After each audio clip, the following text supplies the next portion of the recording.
Well, ladies and gentlemen, everybody all around the world, boys and girls, hello and welcome to the hottest show in all of the global worship. With me, your host, Jean-Luc. Make some noise. Clap it up to the excited world. Wherever you are, we're back with another action-packed show for you today, covering the world of boxing and beyond. We got so much to cover in the world of sports that we got the likes of arguments for Triple G Hall of Fame or not. We got the fight week is now here. Ennis versus Lima happening on October 11th to come right at the initiation into the debut of Ennis at 154. What will this mean? How will this fight go? What do we expect to see again going forward after this fight? Lamont, Roach, Cruz, some more talk and a little bit of reflection on the last time we talked about this fight with Lamont Roach versus Cruz in regards to my potentially new thoughts on how that fight's going to go and why it might not be as much of a clear-cut thing that, hey, when I picked Lamont Roach to win, might be a little bit concerned now. But again, all that and more we can talk about right here on the show. We appreciate you tuning in. We appreciate you listening to the show. If you are just tuning in, please leave a like on the stream. Keep on, if you haven't already, comment your thoughts and opinions on whatever you like, or whatever you like, excuse me. Comment your thoughts and opinions on whatever you want to discuss right here on the show and put them in the chat so we can have your voice be seen and heard for the masses to listen to and have your voice be a part of the global conversation. Also be sure, if you can, to hit the notification bell so you know whenever we post right here on YouTube and on every podcasting platform imaginable, as well as please be sure to, leave a like on the video, thoughts and opinions, subscribe to the channel. Oh, and share the show with everybody that you know so we can keep on building up this empire together. Absolutely, with you and your support, we can make this thing bigger, better, more grandiose, and all-encompassingly phenomenal for your viewing and listening pleasure. Also, rate us 5 stars on every podcasting platform you can get your hands on. Apple, Spotify, wherever you listen to podcasts. And we are there absolutely to go and meet the needs of the people, to give you entertainment, fun, excitement, and all that jazz to make this show the best it can be for you to absolutely enjoy and take you through your day. As I quickly take a sip of my drink. But again, with all that being said, hey, we got a great show to cover. We got lots to talk about. We got boxing to delve into. So without further ado, it is time. Without further ado, let's do what we do best. And let's jump into the topic, shall we? Because it is time to step into the ring. Oh, yes. That's right. Ring the bell. Let's get it started. Round 1 of this show going underway. With us on today, as we have a plethora of things to discuss on the docket for today's incredible episode. But first things first, for this show, we had to discuss the world of, let me make sure I got it right here for you all to talk about. Here we go. Ennis and Lima fight week is this week. Yes, sir. Oh, it's finally here.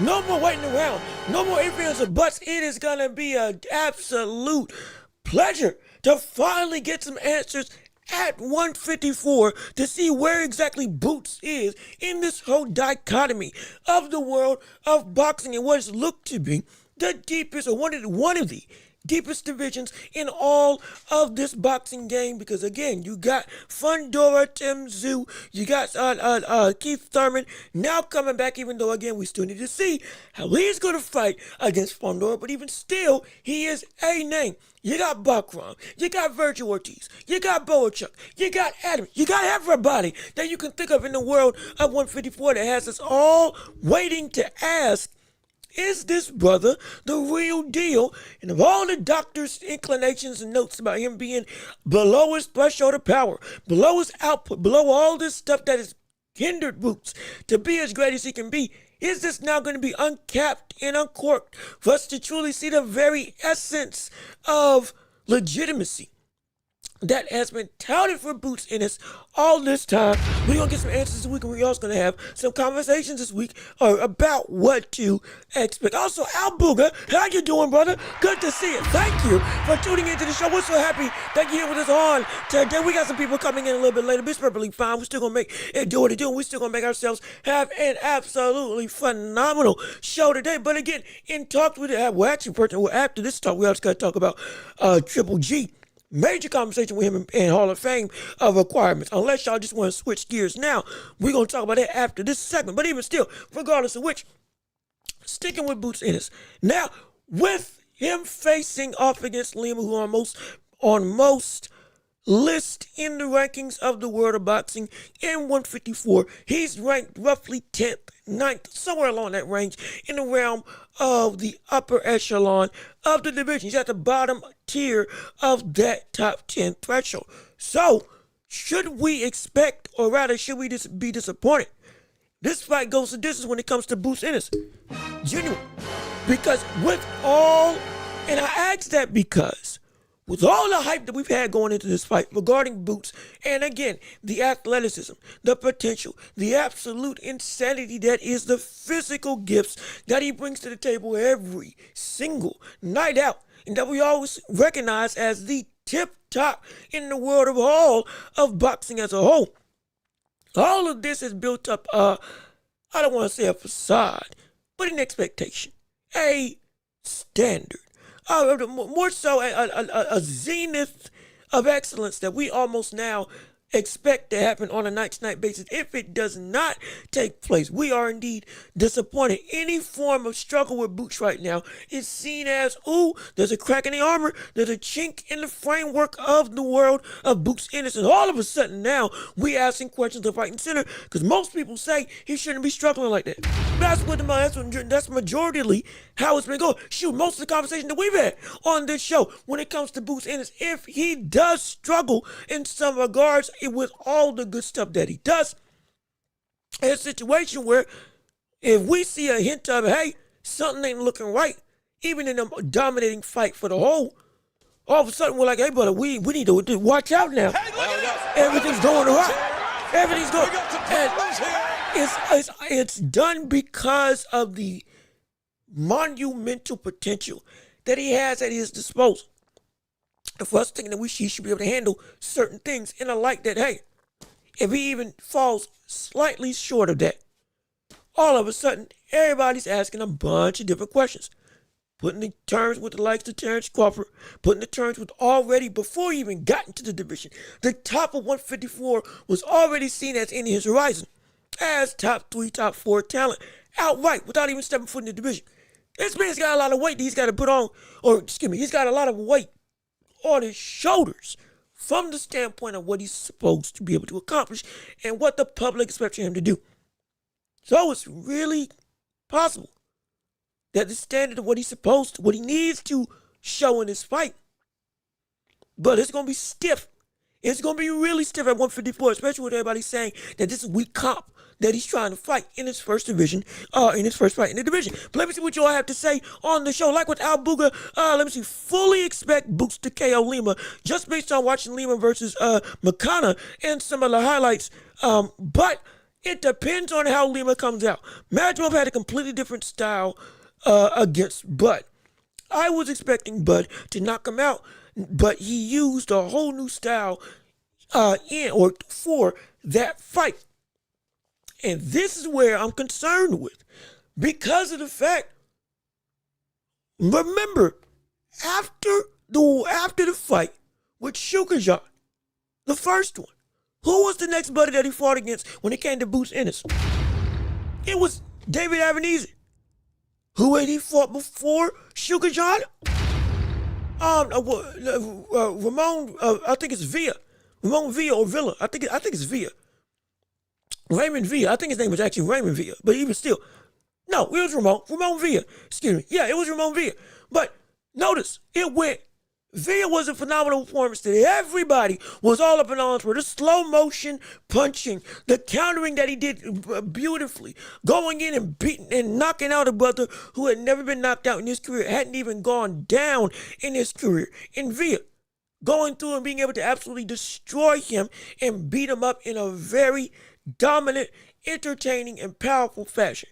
Then when he fought against the likes of Shukajan, all of a sudden we were saying, this is bad. Ain't look the same. Ain't look good. Fights David Avenesian, looks great, looks phenomenal. Everything's all hunky-dory, but it looks back to dominance. And still, again, we had our gripes with the defensive inabilities that he showed, but outside of that, he still looked great. But then he fought Stanionis, and boom, became unified champion, which is how we got here to 154. But it was when his best performances have come from the come forward, aggressive, punch type of style where you don't got to really box with but you still got to box. But you don't have to box on a technical level to that same degree.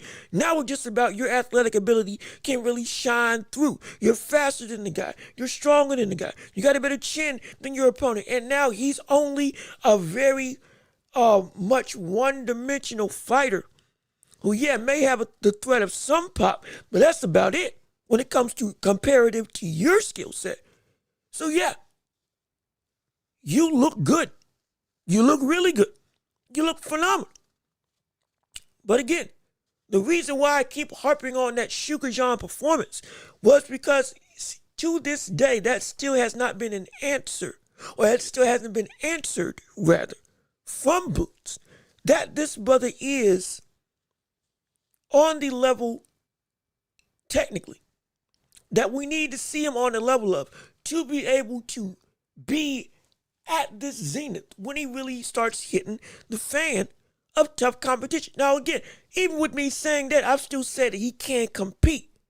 I've said that he's got the best talent out of everybody at 154 from a raw skills perspective. He can do stuff that even everybody else at 154 right now can't do. That's just the truth, because he's just that good. He is. I have no issue saying that. But the gripes are still the gripes and are understandably there.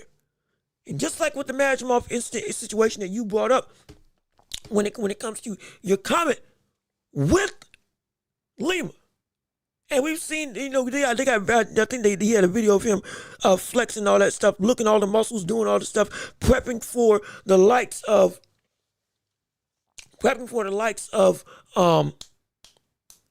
Boots.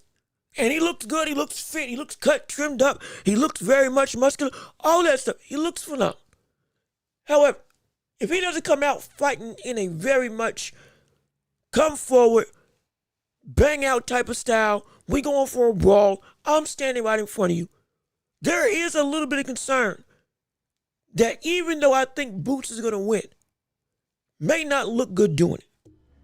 Might not look good doing it. And if he does take some shine from that fight with Shukajan, if he does take the struggles of Boots when he's had to follow a mover, if he does take the struggles of Boots into account, where Boots has been, if you fight off angle, or if you got a weird type of tempo, and if you can also trade between punches and got some speed to you, you can be a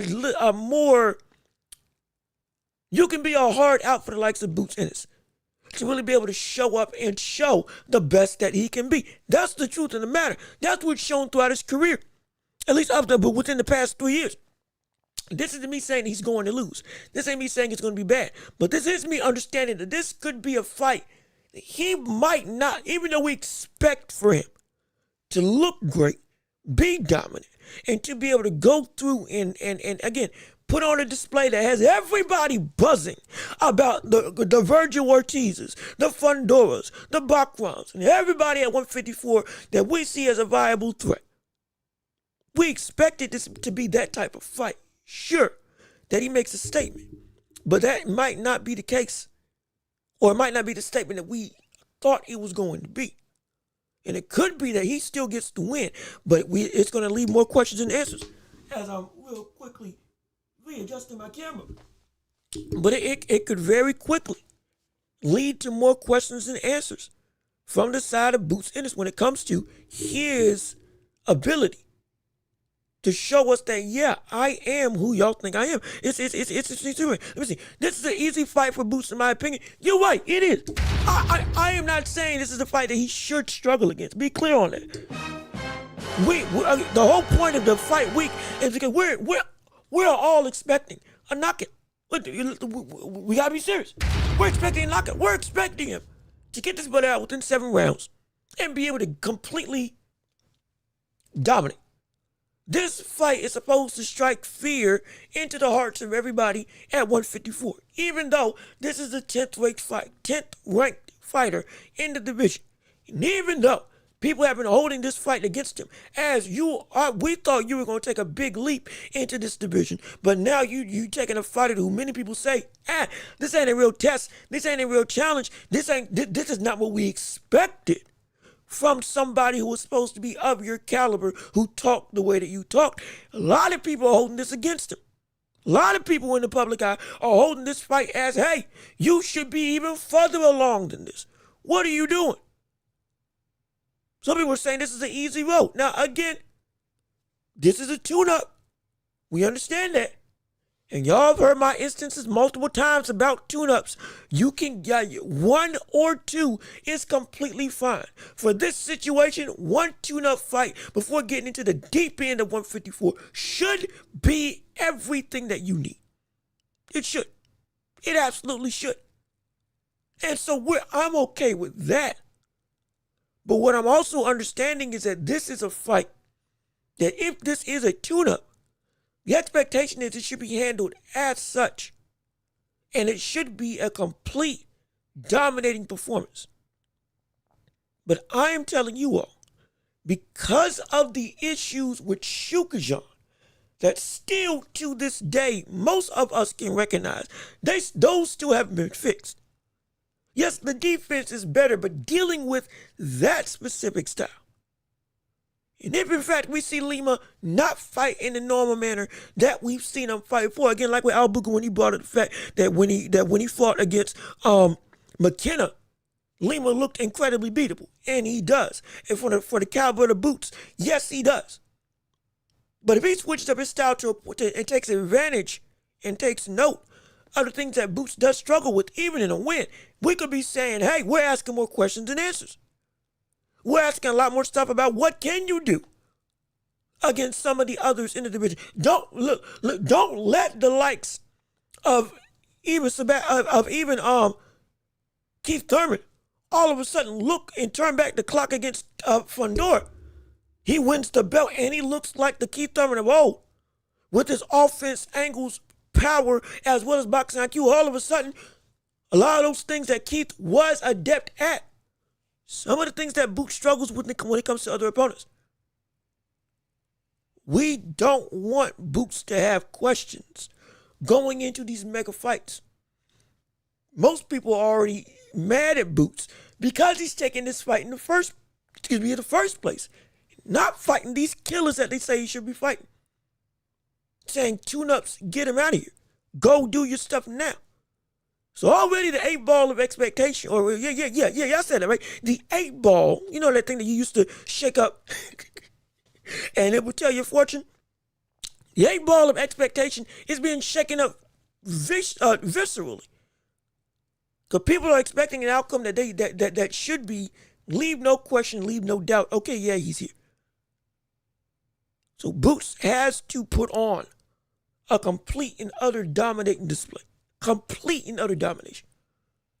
But I guarantee you, the scrutiny It can get really bad. It can get really bad. Let me see. OG Blaze, how you doing? Good to see you. Thank you for tuning into the show with us on today. I have no idea who Lima is. Boots has no buzz right now. You see? You see what I'm saying? This is exactly what I was talking about. Now again, no, OG Blaze, I'm glad that you brought up this comment because it's further put my point into view of the importance of having no doubt for this fight.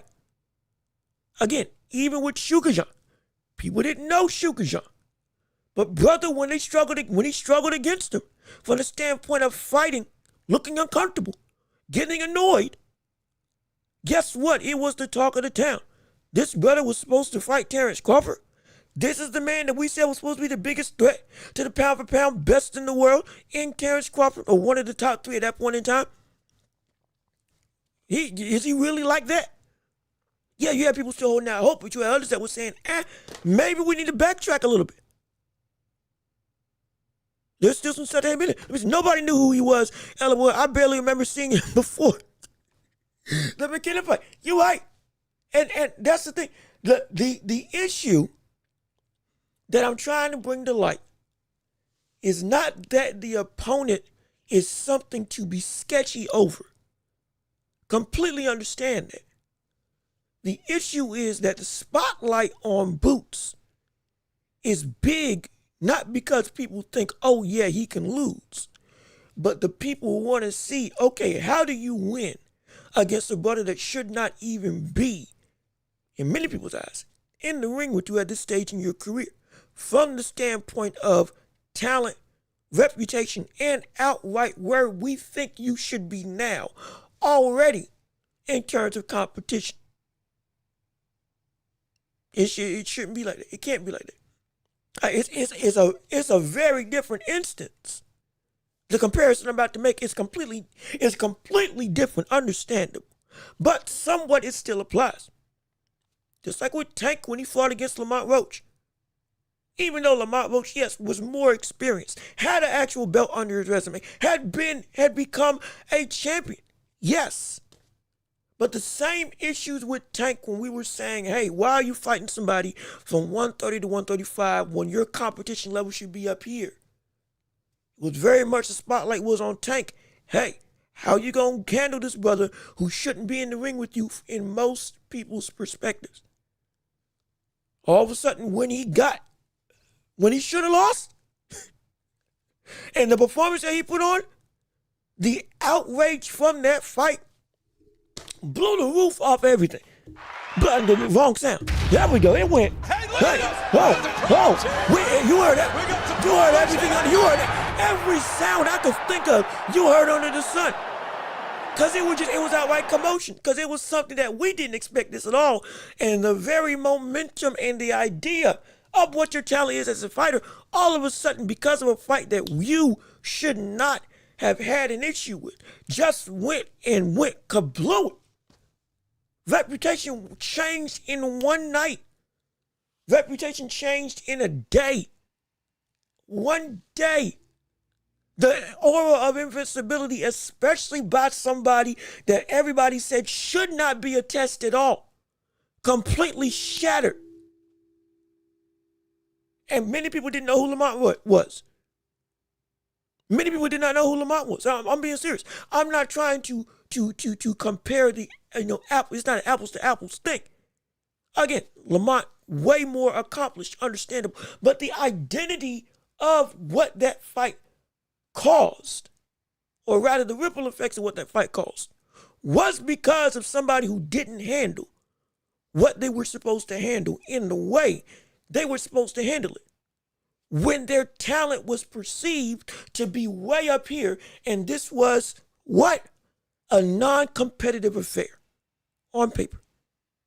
You should be farther ahead than this. You should be way farther along than this. Similar echoes are coming up in a similar level of complete and utter shock and awe. From a loss, yeah, absolutely. But just from a performance that doesn't meet the expectations of what we expect to see from Boots to answer these questions at 154. though it's against an opponent that you should be able to do whatever you want against, you better do whatever you want against them. Because if we see that there's some hindrance, some stifling, some mitigated nature in what you can and can't do against him, with all due respect to Lima, that's gonna be bad. That's gonna be really bad. Yeah, and that's gonna be horrible, especially with all the talk about he's been indecisive, didn't know if he was gonna fight at 154, 147, didn't fight Brian Norman Jr. And people are saying he's ducking him. People are saying does he really want them big tests at 154 since he's constantly talking and adding tune-ups left, right, and center to the tune-up counter per what he's saying and what he needs to do. All that stuff. It can be bad. It can be really bad. It can be really bad. I'm telling you. It's just, you gotta be mindful. You gotta be very, very mindful. Let me see. Charles fight week 2. He subbed Gamrot one round. He's subbing Gamrot 1 round. Yep, I forgot the UFC is indeed happening this week, and he is. Charles is fighting. I almost forgot about it. Charles is fighting this weekend as well. Now, again, we primarily deal with boxing, to be clear. So UFC, not as much well-versed, but I do try to keep up with as much as I can. Because again, we got people all across the globe talking about different aspects, regardless of which. Just in regards to Boots, keep an eye on that. Because the expectation is indeed very much necessary. And it's very much, we need to have some scrutiny. Because if he doesn't handle what he's supposed to handle, boy, we're going to have a lot of questions. A whole bunch of questions. So many questions. In a bad way. About Boots, and there's no question about it. But again, as we keep on going through with the conversation, now we got to deal with something that has been taking up the hearts and minds of boxing fans all around the globe. And that is the fact that we got a Hall of Fame discussion. It's all of a sudden gone completely blown up with everybody's eyes. And that is indeed Triple G all of a sudden getting into question if he is indeed a Hall of Famer. Oh, Lord. Oh, my. Oh, my goodness. Oh, my gosh. Lord have mercy. I think this came from inside the ring as it transpired. And this is a instance where many, and I mean many people. Oh, Lord, what is this? Hold on. Wait a minute. Hold on. Wait. Oh!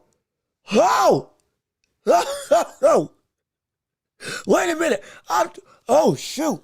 Oh, my gosh. Well, and for those of you just tuning in, I'm sorry. We are still talking about boxing. To be clear, I was just checking Twitter to make sure that we had other stuff going on. But I would be remiss if I didn't tell y'all the update this came out in the world of the NFL.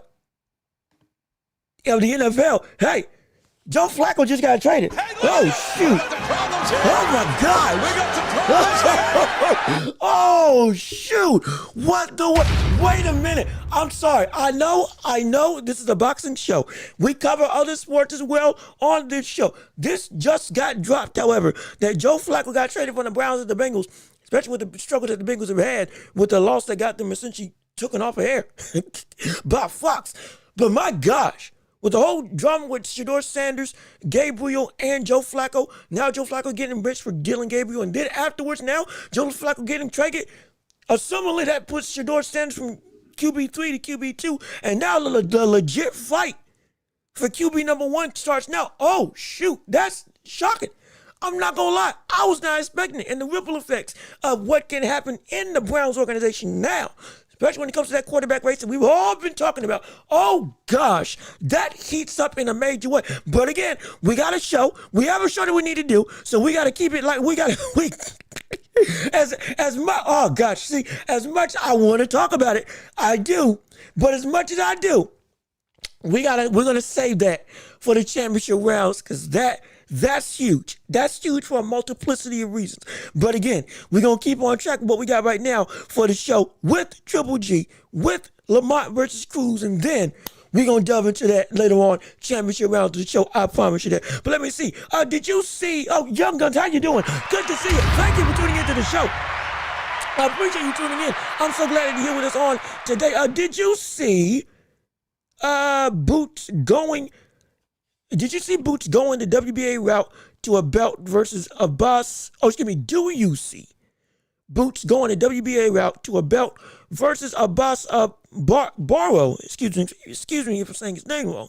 Or do you think he'll go WBC route versus Keith and Fundora winner? He's ranked number one for both. If we are talking about the status of star power, it would make sense that he goes the Fundora versus Keith route. Winner fights him. That's what would make the most sense to me. It would make, because think about it. If he does a great performance against Lima, nobody's gonna care that Lima was the opponent. They're gonna care about the knockout. If that does happen, and since this is the last and the one of the topics on the last thing, we'll switch the title up real quick to fit the question. If he goes Fundora versus Keith after a dominant performance against Lima, well, guess what? All of a sudden, he now reaches the status of stardom that we expected him to get. And now we see him primarily as the number 2 guy in the world of 154. Outside of who? Virgil Ortiz. And then it sets up that fight perfectly. In fact, I think even Sean Zito had a whole talking point in the realm of the fight with him versus Virgil Ortiz, and talks with Sean Porter. And he brought up a great point with how it should be that it's Virgil Ortiz versus Boots being billed right here, right now. Because Ortiz is fighting Lubin. Fundora's fighting Keith Thurman Fundora's fighting against Keith Thurman. He said himself the fight should be Thurman versus Ortiz. Done and away with. Winner of that, boom. They got a belt. Now they fight against who? Boots Ennis. The fight makes itself. That's what it should have been, but even still, it would make sense to go that route. However, I think he might go the Abbas route because, again, of the indecisiveness. We would expect the most high-profile venture to be the main venture that he takes on. But with Boots, track record-wise, that hasn't always been the case.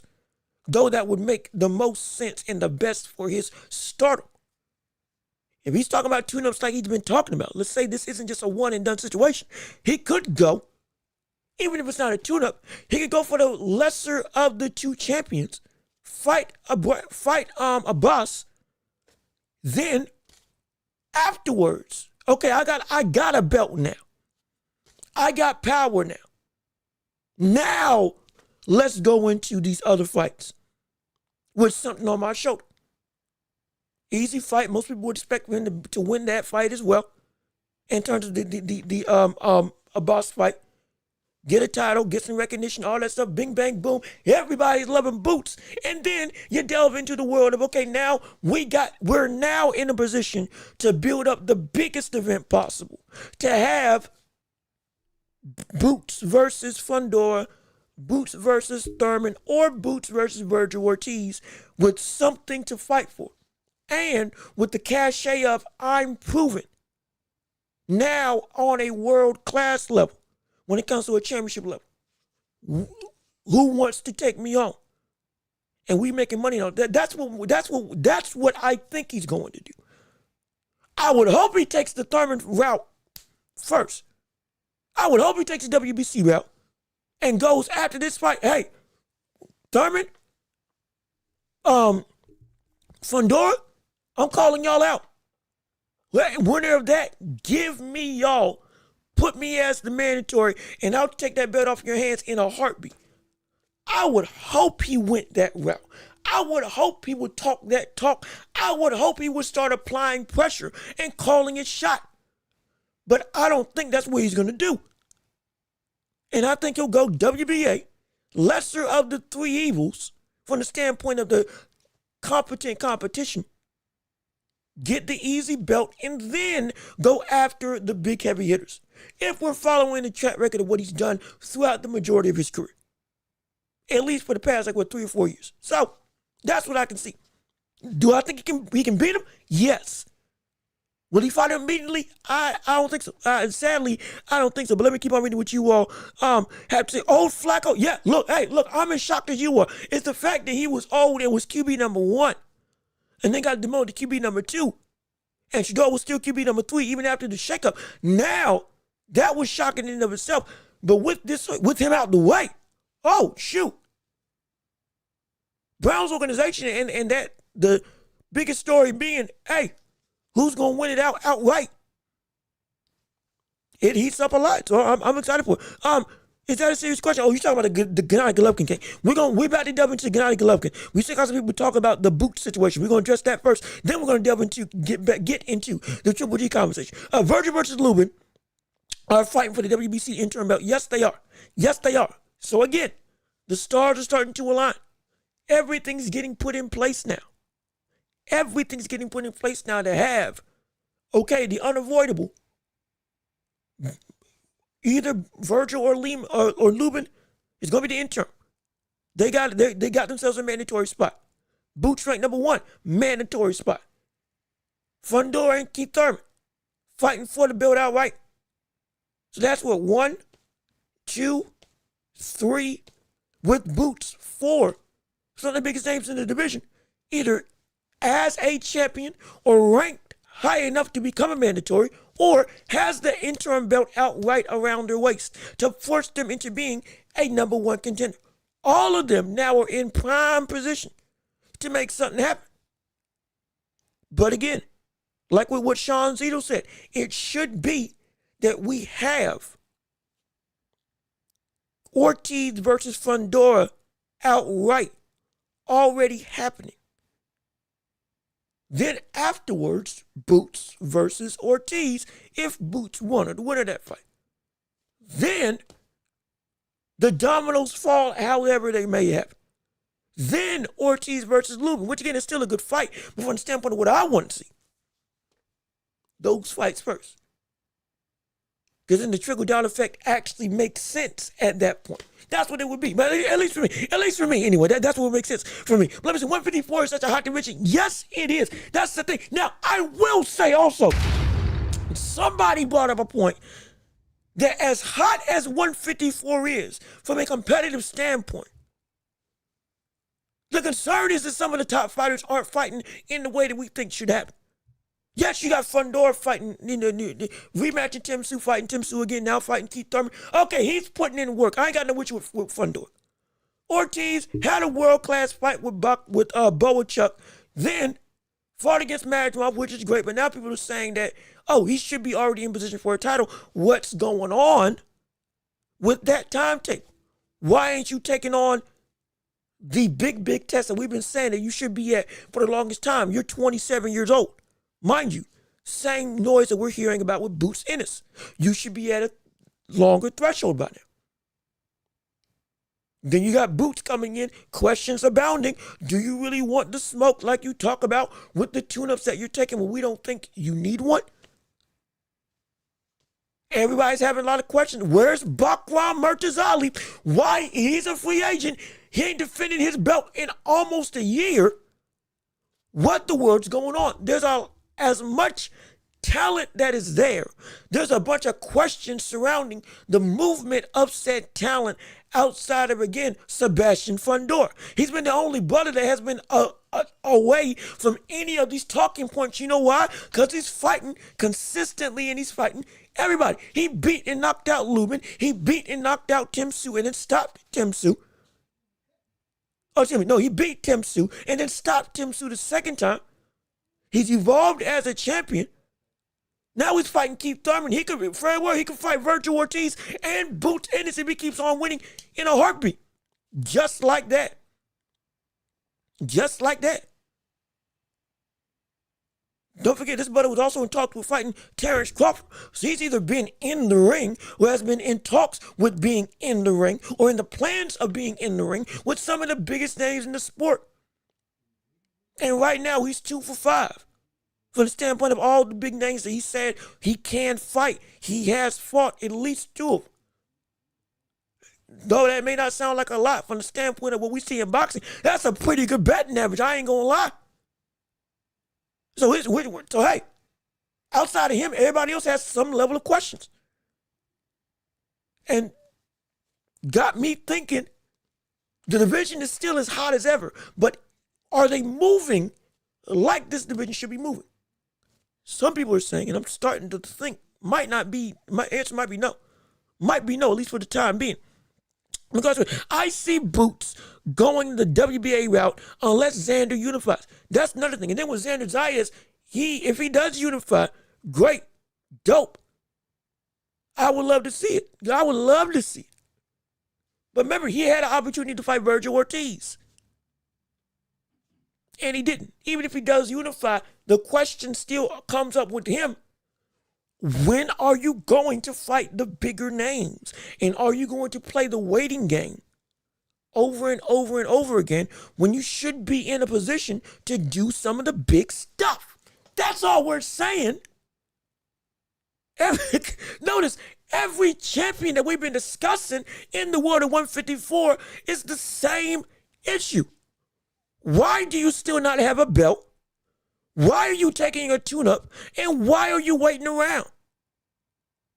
Or where are you at all?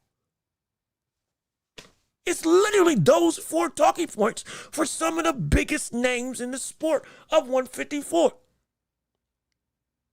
And again, Boachuk just lost to Adams. Great win for Adams. Validates how good he is. Legitimately. He's a real threat now. But again, the issue of we need to see where your testing grounds are, because with all due respect to Boachuk, this could be other champions and other fighters in the division of us asking, hey, brother, you really who we think you are? And we're not saying we want to see everybody lose.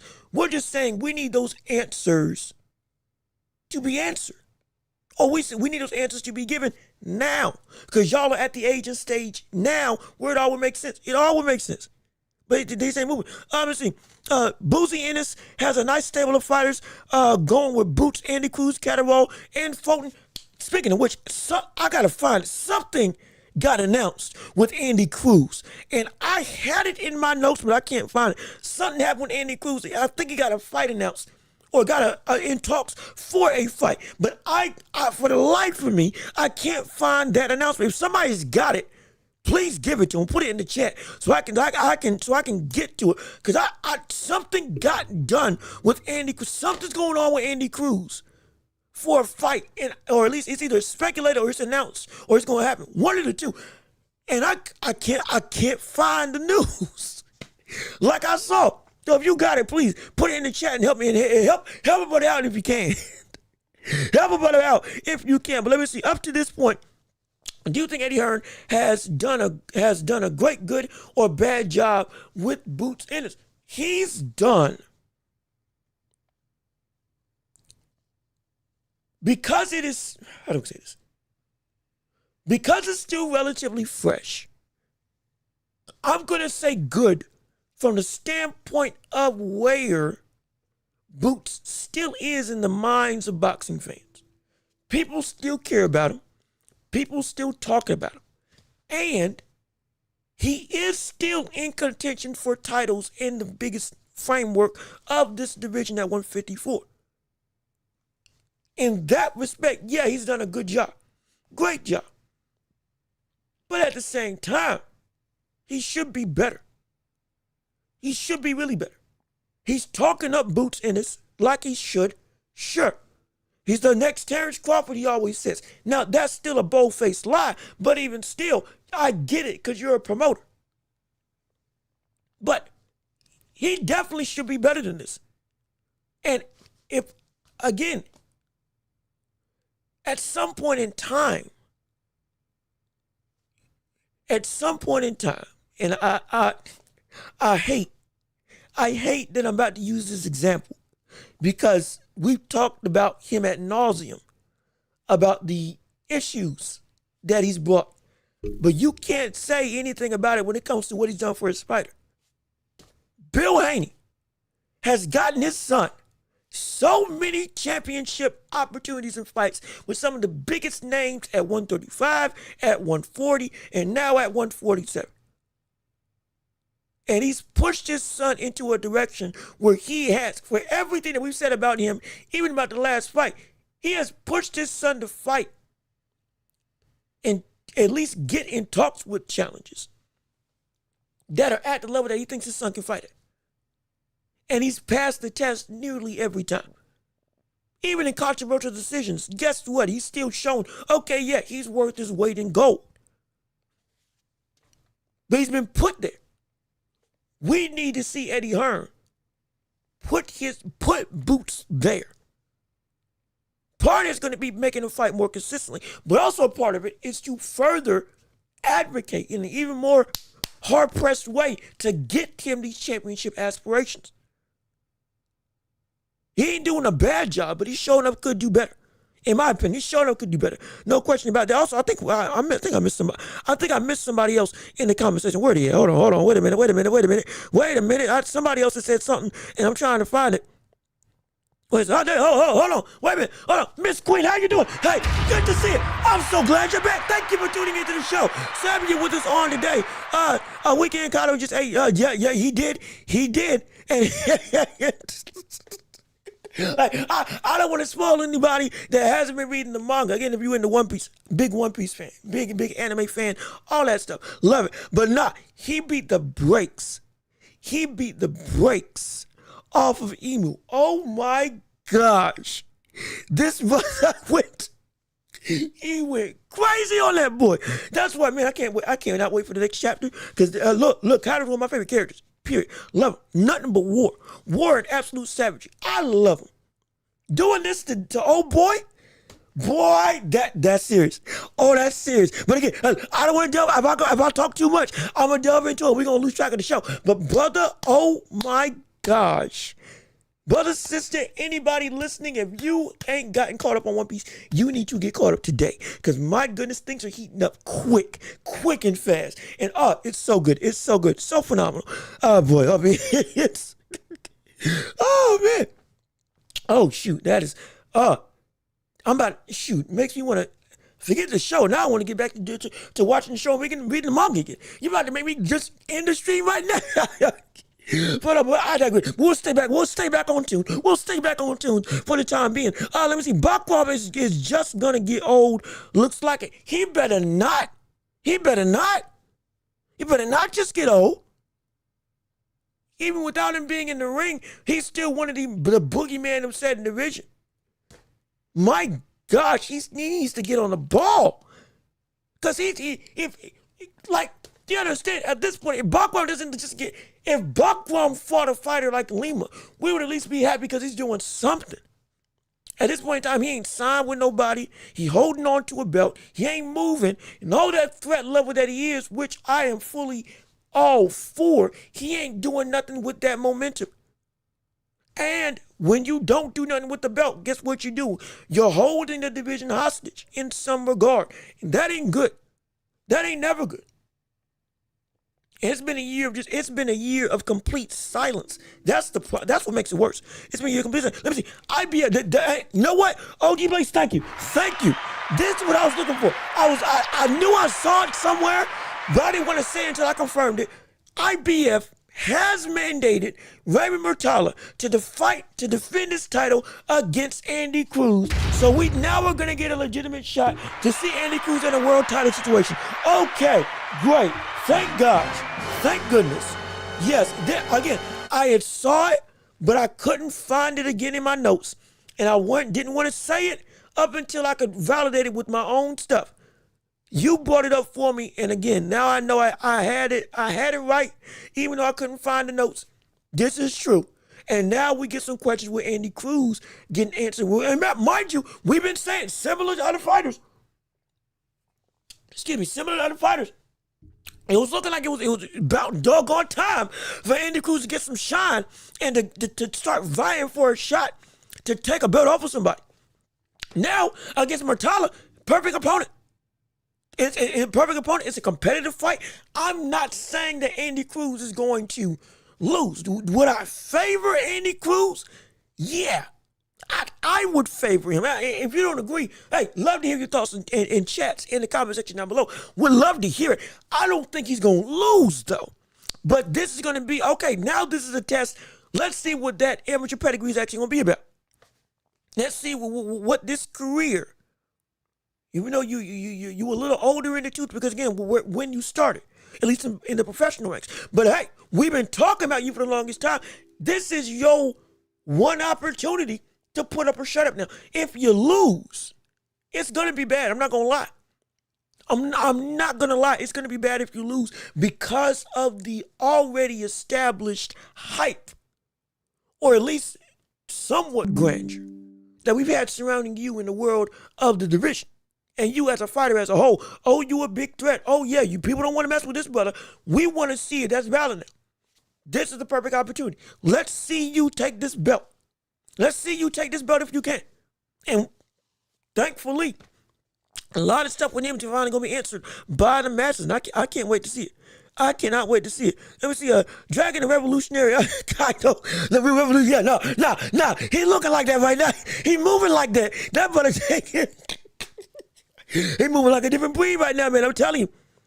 Let me see. Also, T. Rich, how you doing? Good to see you. Thank you for tuning into the show.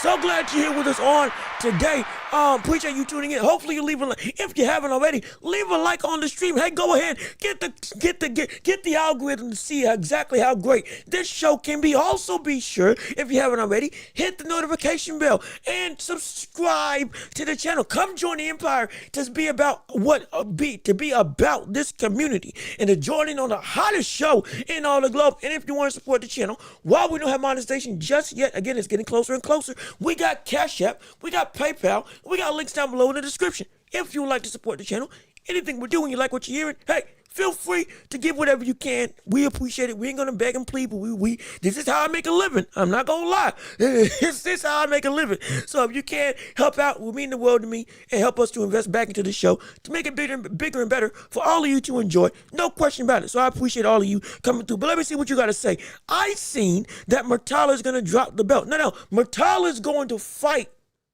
Andy Cruz. Right now, that's what the current and landscape of Cruz Murtala talks are going. He's going to fight him.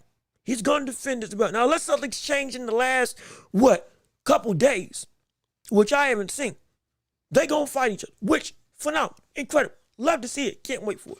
Absolutely. I'm excited for it, and I need to see it happen. But let me see, Anthony Johnson, how you doing as well? Thank you for tuning into the show. So glad you're here with us on today. Excuse me. Let me see what you got to say on the matter. Cruz versus Murtala is a great fight. It will be a good test for both of them. Again, it will be a great test for both of them. A phenomenal test. And let me see. Great fight. Hope it's made. It should. Nothing to this point. Nothing's been derailed. Conversations or talking points haven't been pushed aside. Thankfully, to my knowledge, nothing's fallen through just yet, with the talks going in a bad direction. Thankfully. So with that being the case, we got a high hopes that fight's going to happen. So we can't wait to see it. Hopefully everything gets finalized soon, probably in the next month or so. Everything gets finalized. Talks go great. We get a fight potentially in December, January.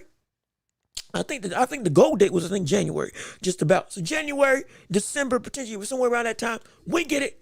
Everything works out great, and we get some answers, finally, specifically from Andy Cruz, of what this brother can really be. And whether or not that hype and that pedigree is worth it, or if he still got some growing to do. And he better grow quick, because that man, he's not a spring chicken from the standpoint of where he's at age-wise. Still young, but Prime can quickly go away from you. We're excited to see him nonetheless. But again, now let's switch gears like we were going to do for the initially before we got back on the Boots Talk with the likes of the conversation of the Hall of Fame when it comes to Triple G. Yes, sir. Oh, no. Oh, Lord. Everybody's been up in arms over this conversation when it comes to the world of talking points in regards to Triple G being a Hall of Famer. Now, I know a lot of people have been saying it's a no-brainer, but all of a sudden, from the mouth of Ryan Garcia himself, this has become a major question when it comes to his ability in terms of Triple G to actually warrant favor to get to the Hall of Fame. Ryan Garcia says no, and if I can go and find the clip myself, and I believe it's here, I can go and bring it up for you all. Yep, right here as we go into the old picture-in-picture together as we go and change some scenes. Boom, there we go. Here's what Ryan Garcia had to say when it came to Triple G being a Hall of Fame. Hold on, wait, let me make sure things up. Make sure the thing's up and this is down so we ain't blowing your eardrums out. Really great victories. I mean, who did he beat? You know, well, Canelo. A lot of people think he won the first fight. It was a draw, and Canelo's a great fighter. Well, he didn't, though, but he didn't. We can think all we even want. a draw against Canelo at Canelo's best. You know? The thing what I will give him, though, is he was one of the superstars in boxing at a certain time for a long time. I will give him that. But for me, I think it's just a little hard for me to put somebody in the Hall of Fame. Like, to say Hall of Fame, that means, like, dang, like, you What you about just did telling the something story of the era? You could not tell the story of an era without including Triple G. That's absolutely right. What about that? Do you subscribe to that Hall of Fame theory?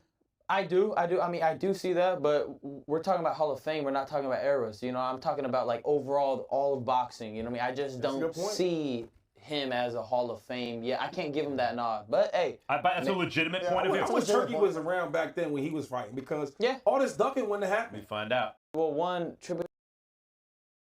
Excuse me, there we go. As you can see, all of a sudden, this was what? Crazy enough, this was in the conversation. This was in the show, I think, was it last week, yesterday, or something like that? I can't remember when this episode came up. But once the soundboard popped off and got to the internet, everybody went. Hey, look at that! Shock and awe across the landscape. Shock and awe across the landscape of the boxing world. And now, what we didn't think was going to be a conversation now has become a real topic of debate. If this brother truly is a Hall of Famer in your eyes. Now, again, I want to hear your thoughts on this as well, because I want to get your opinions, because this is something that if this potentially sends a new message, if we're saying no to a lot of other careers in the landscape of boxing now, in this era, as to whether or not they can make it or not, at least in the public eye. But let me see what y'all got to say. Did I hear that right? Andy Cruz versus Raymond Matala? Yes, you did. That fight is currently in the works to be happening. Andy Cruz has been made mandatory for Raymond Matala's title. I believe it's that he was made mandatory, and the fight is aimed to be in January, if I have my news correctly. So, with that being the case, and again, check for yourself to make sure, like with anything, check and validate for yourself to make sure everything I say. Because if I'm wrong, I'm wrong. No issue there. I give you entertainment, fun, and discourse, conversation, debate, and knowledge as much as I can give you. But always, check whatever I say to make sure I'm on the right track, and to make sure that you, more importantly, are informed like you're supposed to be. But regardless of which, yeah, that's happening. So we're excited for it, or at least it's looking like it's going to happen. So we're excited for it, no question about it. But let me see, Triple G is easily a first ballot Hall of Famer. Forget Ryan Garcia. Now, a lot of people are saying, Ryan, you're dumb, you're ridiculous, and you don't know what you're talking about. A lot of people are going that same route because how dare they go about this way? Now, with Ryan's logic, and again, I want to hear from you all, your opinions and thoughts, but I understand what Ryan's logic is and why he's saying it. It's just the fact that the application for me is completely wrong. Yes, with Hall of Fames, regardless of sports, there's not just instances, a lot of them don't have the same stringent accolades necessary to get you there like you would want with other people. I dare say the strictest Hall of Fame might be the NFL, potentially, or baseball. One of the two when it comes to what it takes to get in. NBA kind of, when it comes to college, Olympics and all that stuff, everything that can be taken into account, they have a good Hall of Fame, but some people, Vlade Divac is in there, he shouldn't be in there, I'm going to be real. And so, but a couple other people, but even still, regardless of which, I get the standpoint of having a high bar when it comes to the world of boxing. I even think he went on Showbiz the Adults show. Crazy enough, he came on the same time that we came on. And you go listen to his show and go listen to what Ryan had to say and explaining himself in more fervent nature. Hey, phenomenal. No issue there. Check it out. Great insight from Ryan Garcia. And great job by Showbiz and actually getting him on the show. No problem there. But at the same instance, the mentality I get, but the application is wrong. Triple G should be a Hall of Famer. Is a Hall of Famer. Is the first battle Hall of Famer. If we bring up, who did he beat? Well, you also got to understand, at middleweight, sure, it wasn't as deep as we might have seen with other divisions. But even still, beat Danny Jacobs. I believe he beat, was it Chad Dawson that he also beat? If I remember correctly, wasn't it Chad Dawson that he also beat at middleweight during his reign? If I'm wrong, please correct me. Danny Jacobs, Chad Dawson, had a trilogy with Canelo, and again, many people say he should have won one of those fights. Many people say he should have won one of those fights. I think it was the first one. The draw should have been a win. The second loss, sure, Canelo won comfortably. And the third loss, he was just old. I get it. But even still, he went to war with one of the best at his best in terms of Canelo. And he was avoided by a multiplicity of people in the division. And he still fought good quality names. Yeah, Kell Brook was brought up. I believe he beat Kell Brook. But yeah, and yes, he was brought up from a lower weight class to fight him at 160. Okay, fine, understand. Cool. We get that. But even beyond that, everybody else in his division, similar to Larry Holmes, though that era of heavyweight for Larry Holmes wasn't nearly as strong, the man dominated to a degree that was, again, only akin to the likes of Joe Louis. And don't forget, he kept competing up until the Tyson era. And he was beating good names in an era bygone from his own volition. And yes, Triple G only stayed at middleweight, but that doesn't detract from the fact that he was indeed, pound for pound, one of the best in the world, period. Was at this point in time, I believe, had the highest knockout ratio ever in middleweight history. And he was cleaning the division out so fervently. There was no denying what his talent was. He passed the eye test. He passed the resume, again, for that time in the middleweight. Though it wasn't that strong or as strong as other eras, that does not detract from what he did. Because again, you can only fight who you fight. You can only fight who you fight, period. That's it, legitimately, that's it. You can't help the era or the point in time that you are in. The only thing you can help is the fact that you fought everybody that you could. The only person that he potentially did not fight was Andre Ward. When he could have potentially moved up to fight Andre Ward. And it was like, people are saying that he ducked him. If that's the case, okay, fine.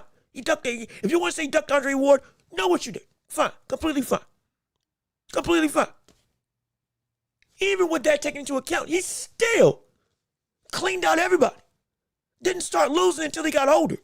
And if you want to say that his name resume might not be as strong, when he got put up against the best of the best, like with Canelo when he was at his best, you saw exactly what happened.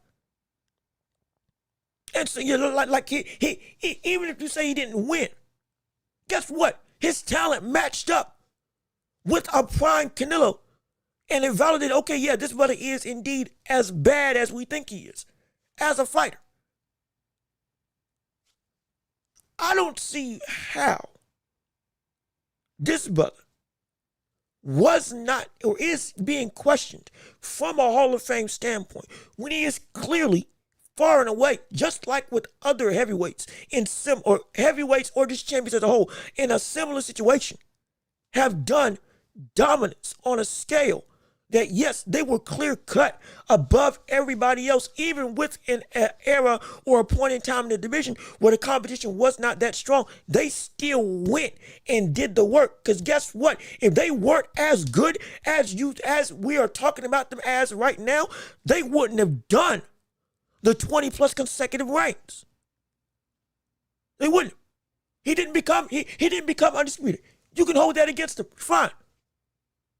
But all of that still does not detract from the clear-cut dominance that he showed, to the point that there was no other competition at the division because he beat them soundly.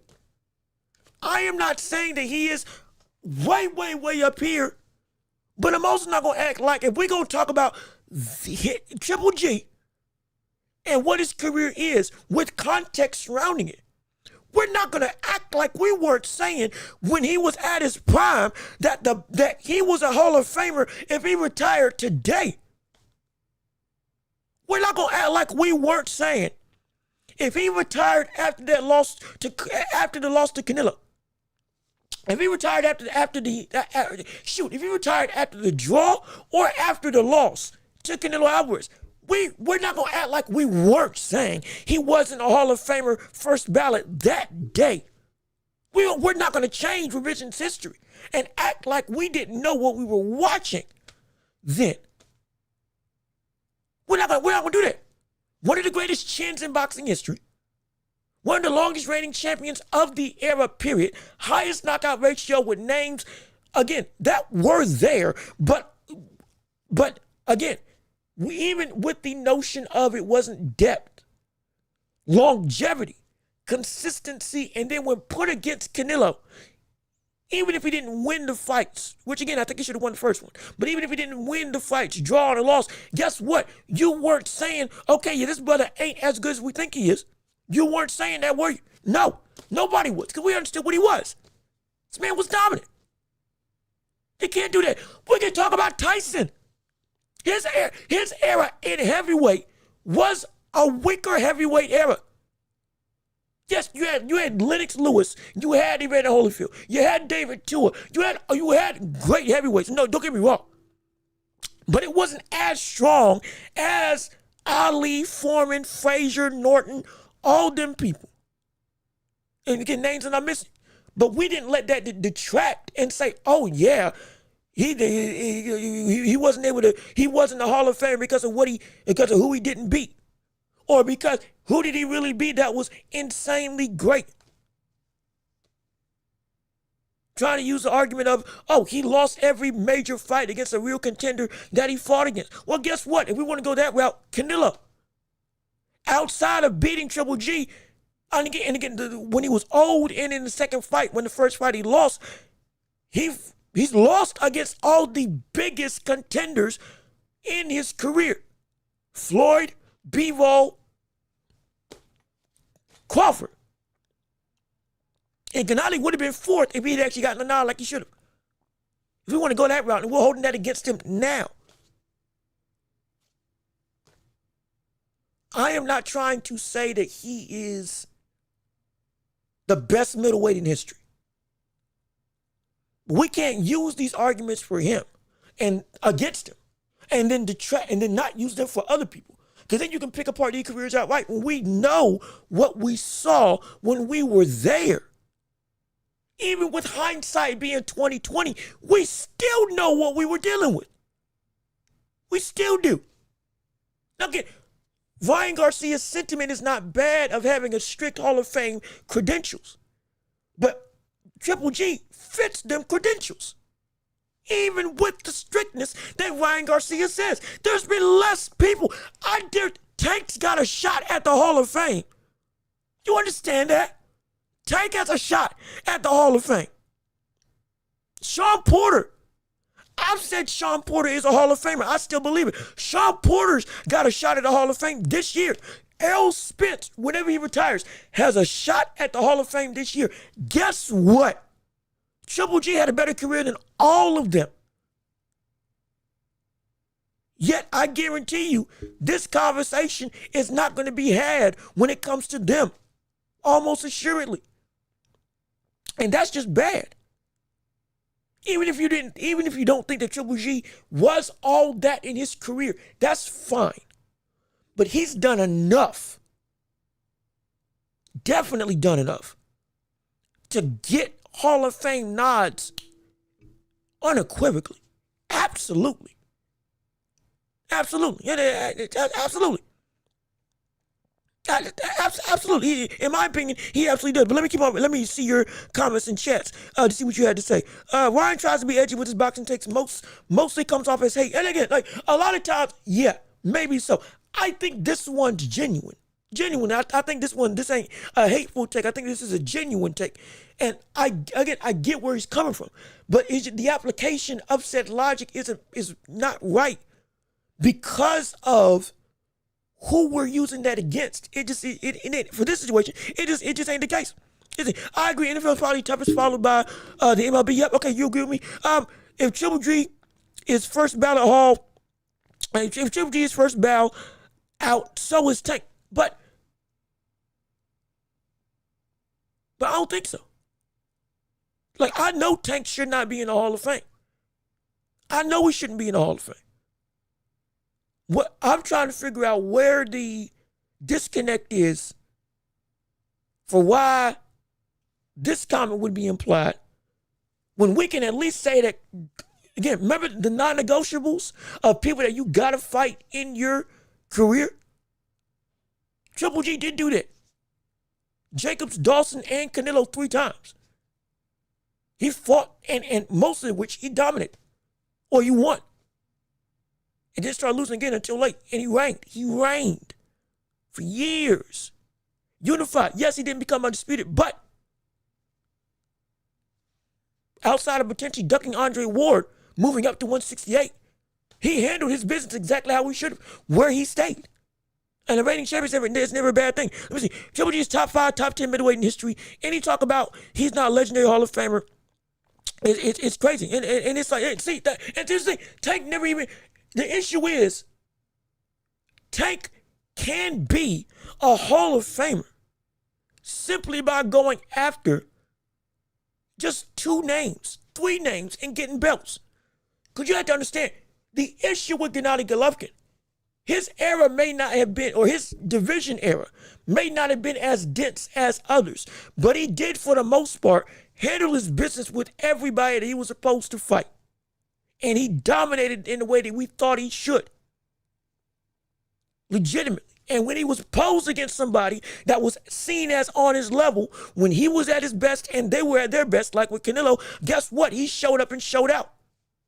Wins and or losses. He showed up and did what he needed to do.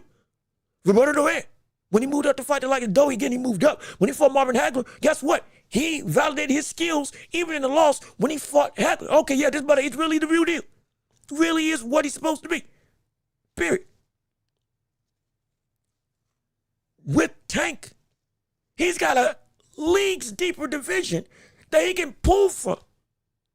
Do you understand? He's got a leagues deeper division of names where everybody is known, everybody understands the talent, and the talent is elevated as a whole. And he just ain't fighting them at all. He's been given the belt by the WBA, which again, we've talked about email champions. Y'all know my stances on that. I'm not holding it against him, but but at the same time, why was he given the WBA belt instead of being able to take it in the ring? Part of the reason was because he never fought anybody and still hasn't fought anybody from the standpoint of on his level since he's been at his best. This ain't been the case at all. In any given situation. Not even a rematch. That's the issue. He's done, if Triple G hasn't done anything, in your opinion, Tank has done less than nothing, which shouldn't even be possible. Yet it is. To compare Tank's career to Triple G's career is absolutely insane. You would even have a better argument saying that he's not a first ballot Hall of Famer, but he's still a Hall of Famer. Then Tank getting into the Hall of Fame in the first place, in my estimation. Because again, Triple G has a body of work. Regardless of how you feel about it, it is set in stone. Tank is not set at all. That's the problem. It ain't. Hey, it's like it's the truth of the matter. It's the truth of the matter. Also, like Kangaroo. Oh, okay, different account, same brother. Okay, Ninja and or Kangaroo, what's going on with it? How you doing, man? Good to see you. Thank you for tuning into the show. We're so happy that you're with us on today again. We're talking about the Triple G Hall of Fame conversation. I want to hear your thoughts and opinions. I want to read through to see what you all got to do.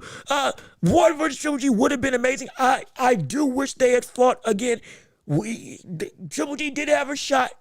People claim that Triple G did duck him. If you want to say that, hey, cool. Perfectly fine. Because he did have an avenue where he could have accepted that fight. But he was aiming for Canelo in terms of Triple G. So, hence why he didn't take the Andre Ward fight.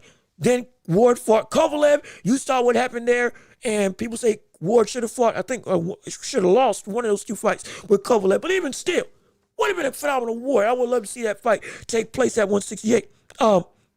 But even still, regardless of which, I wish we had seen it. Let me see. Yo, Reptile, what's going on, brother? Thank you for tuning into the show. So glad you're with us all today. We appreciate you coming in on the show. Hopefully you're enjoying the show. Hopefully you're having some fun with us. Absolutely. Let me see. Tank fans don't think belts matter. Legacy is overrated. And it's we've ad nauseum we've talked about the ideology that Floyd Mayweather helped bring to the table, that got perpetuated by Tank to an even wider scope from the standpoint of people not fighting to win each fight. So it's an issue. Absolutely. Absolutely. It's an issue. Let me see. We got, let me see. Welch. Oh, you got the same last name as me. Oh, that's dope. Oh, that's tough. Whoever you are, we got that same last name. That's me. Let's see. Ain't that a coincidence? Let me see. Typo Hall of. Oh, you must have said that he is a Hall of Famer outright. He probably misspelled his thing. Thank you for chiming in. We appreciate you tuning in to the show. Thank you so much for coming in on the show with us. All of y'all's responses are incredible, are phenomenal. We appreciate you, men, women, children, anybody, all around the globe. Again, keep on liking the stream because this is a great conversation. And it's phenomenal. Let me see here. 5'1". Got 600 pounds. Hey, brother, you know what? You cut that down to even 220, you're going to be a monster of a tank, of just a rock. It's going to be insane. It's going to be dude. Let me see. If Triple G isn't Hall of Famer, neither is Steve Collins and Venom Foster, who are going in with Triple G. You see what I'm saying? This logic, if he doesn't go, other people can't go either. Now, that's fine.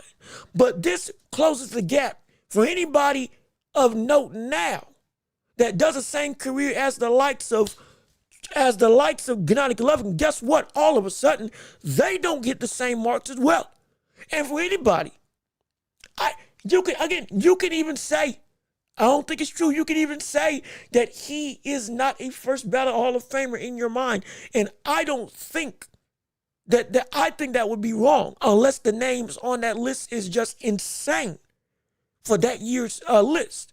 But then beyond that, like, bona fide, if he ain't first, he's second year guaranteed. But if he ain't first, compared it to what we've seen with the other likes of fighters who have actually gotten to the Hall of Fame, then that shortens the list even more to an unfair standard. Now it becomes unfair. Because that's the case, then Larry Holmes shouldn't have been a Hall of Famer. You want to say he's got names because he beat Ali? Context, he beat him at the tail end. Beat him up, cried afterwards because he didn't want to beat him like that because he knew Ali shouldn't have fought. We're asking and we're saying, hey, is that career led asunder? 23 title defenses, does that mean nothing? Or excuse me, 22 title defenses, second most to the likes of Joe Louis. Does that mean nothing? Consistently over a decade of reign with constant fighting, constant work, cleaning out all of the heavyweight division, does that all of a sudden count to nothing? Because you were the absolute best of that time. What the world? What the world? To me, it is a strict sentiment that should be strict, but when applied in this vein, now, unless you're going insane, then it'll get to a point where unless you're undisputed, you ain't got no shot at the Hall of Fame. Period. If we go this strict of a route or applied in this way, it's gonna get to a point where if you're not undisputed, period, you shouldn't be in the Hall of Fame. And that ain't right either. Because the politics of boxing, being able to set yourself up, the right promoter pushing you along, circumstances that just come about, all of this stuff that can take the machine can help you be a dominant champion, move you in the right direction. We know how this boxing game works. It's an unfair sentiment. It really, at least for me, it ain't. It can be a slippery slope. Unified after the Canelo L. Yes, he did. So it's ridiculous. Also, Canelo got owned versus Butt. Yes, he did. We talked about that fight plenty of times, or a couple of times over the course of when it did. It was insane. I called it right. Hey, remember, I told y'all I switched my pick the week of, and I broke it down as it could win. He did it just like that, so it was great to see. Vinny Paz just went to the Hall of Fame last year. Good fighter for sure, but I don't think Hall of Famer. And mind you, I would agree. Or at least it would have been later on that he gets there. But when he got there, I don't think he should have gotten there. I'm happy he did. His legacy is something that can't be denied. From the standpoint of what he did, what he brought for the sport, the people, the great fights that he's had, the names that he's gone up against, even if it's in a losing effort. And he was a champion a couple times. So I'm not going to act like, okay, he hasn't done something. He hasn't been a polarizing name. But again, if I'm choosing between Gennady Golovkin and Vinny Paz for who gets in first, brother, it's a no-brainer. It's a no-brainer. Because somebody was more consistent in their domination. Period. You can't, consistency and longevity to some degree, you can't take away. Even when it comes to a weaker era in boxing. Because again, you can't control where you fight. And you can't control when you fight from the standpoint of time period that you're born in. You can only control trying to take the best people that you can. And Gennady did it. He did it. He did do it. He absolutely did do it. And so let me see.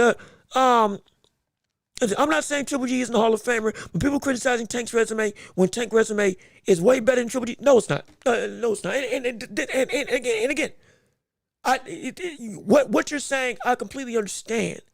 But their resumes are not even comparable from the standpoint of Gennady Golovkin. When we say bums, it's not that they're bums that he beat. Because again, Danny Jacobs, Dawson, fought Canelo, should have beat him the first time, even though it was a draw. Competitive with him the second time, he lost, unified right afterwards. You got to understand, he cleaned out 160. Part of the reason why there wasn't anybody else that was a known, recognizable name was because everybody was only looking at Gennady because he was definitively wiping the competition. He was. For the most part. So I'm thinking like he, as much as he could, handled his business and to a degree was avoided by a bunch of people in the sport. But he was at 160. And unlike with Terrence Crawford, he didn't get the nod when he was supposed to cap. Okay, yeah, this is what it is. Yeah, this is the truth. Even though he was already validated before. In terms of Crawford versus Canelo, before that fight with Canelo, he was already seen as, yeah, this man's the it guy from a talent perspective. But the wide recognition, yeah, he got it when he got to Canelo. Gennady should have been having that moment in that first fight, but it didn't go his way. Or rather, it was a draw when it should have been an outright victory. second fight, yeah, you want to argue he lost, and no issue there. No issue there. But even still, he proved his worth to the point that he should be in the Hall of Fame. And he is not comparable to Tank in the slightest. In the slightest. Because even amongst the quote-unquote bums that you say are at 160, he fought most of them, if not all of them. The people that would actually fight him. He fought everybody that he actually could who wasn't trying to avoid him outright. Whether by their own fear, whether by promotions, or whether by the likes of moving up and moving out to avoid the bullet. I think it's not, he is definitive. But to argue against Tank's career, their careers are night and day, completely different. And Young Guns bring up a point. When has Tank fought a Canelo? When has Tank fought a Danny Jacobs? Let's be real. And the best wins, Dawson, Jacobs, Canelo. And we want to go that, we want to talk about Triple G. When has Tank fought, and I'm not trying to turn this into a Tank conversation, but when has Tank fought anybody of that caliber? Anybody. Ryan Garcia is a huge name, absolutely. Bigger name than Danny Jacobs, no question.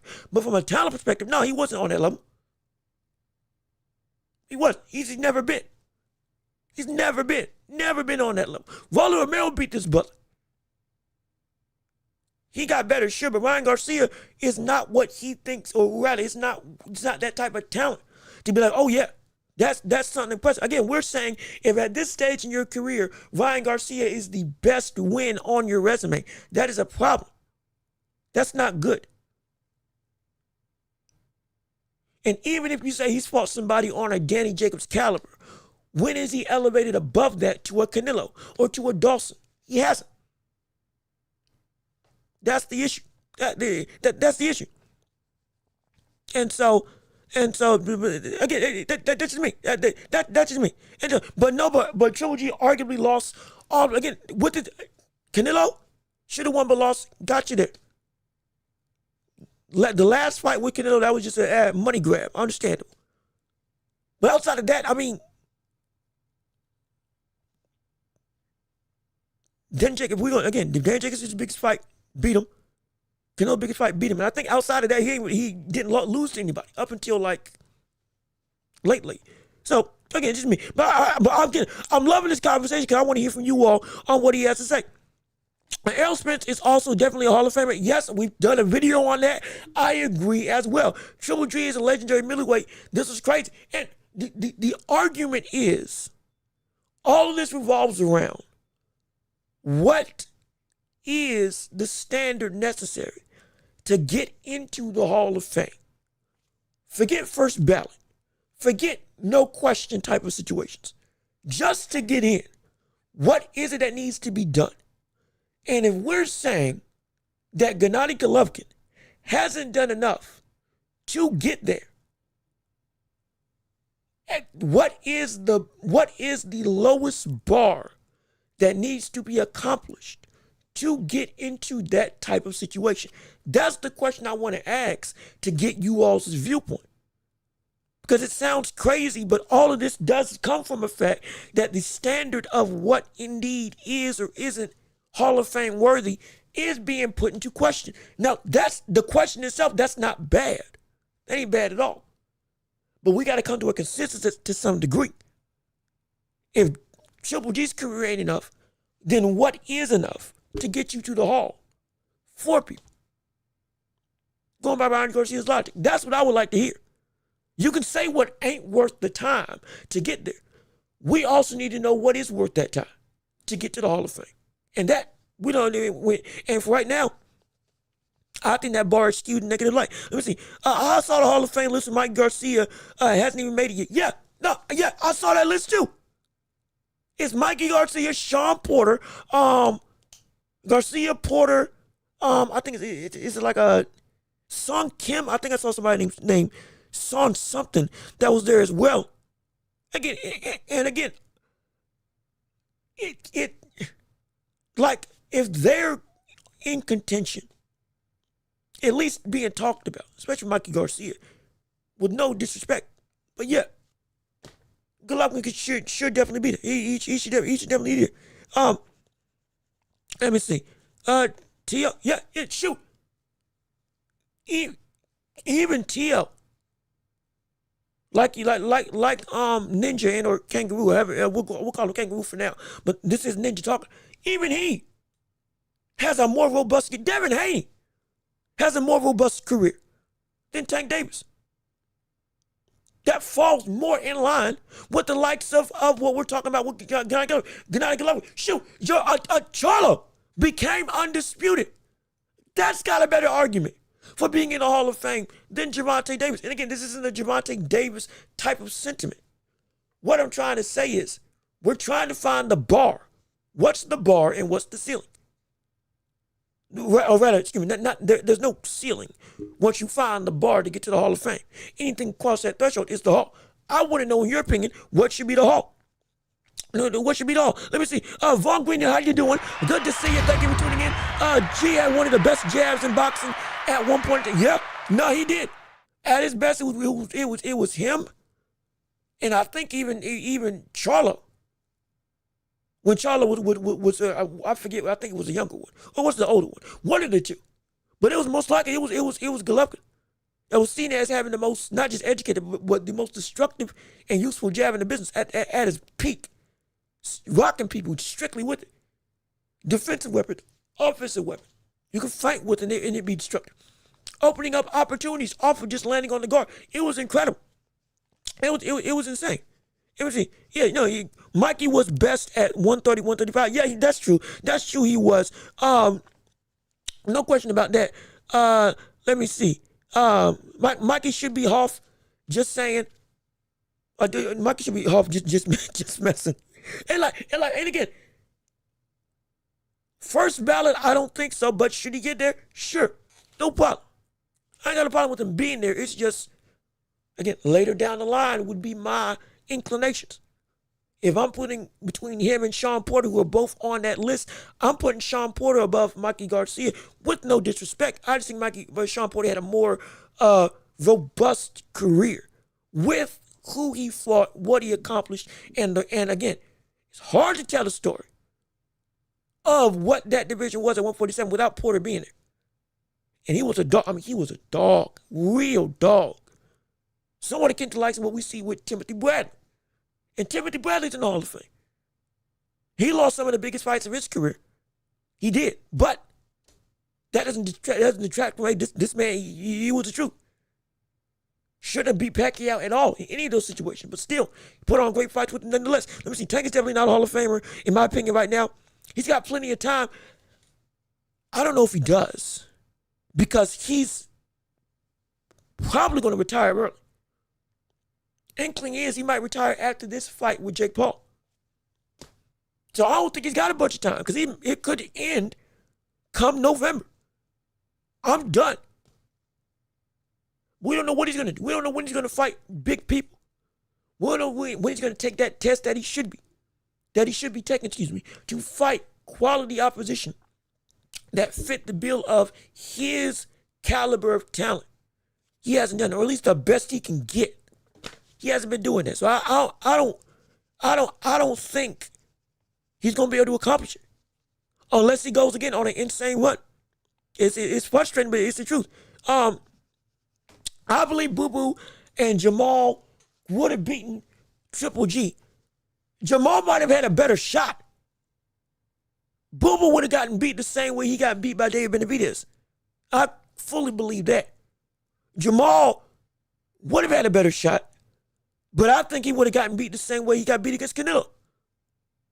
Because again, that the power of Gennady Golovkin was such a dominating factor on top of just the boxing ability that the same thing that we saw Canelo do to Charlo when he felt the power, I can't take this. Same thing would happen to Gennady Golovkin at 160. I guarantee that. I promise you that. Because that butter could crack like nobody's business. Nobody's business.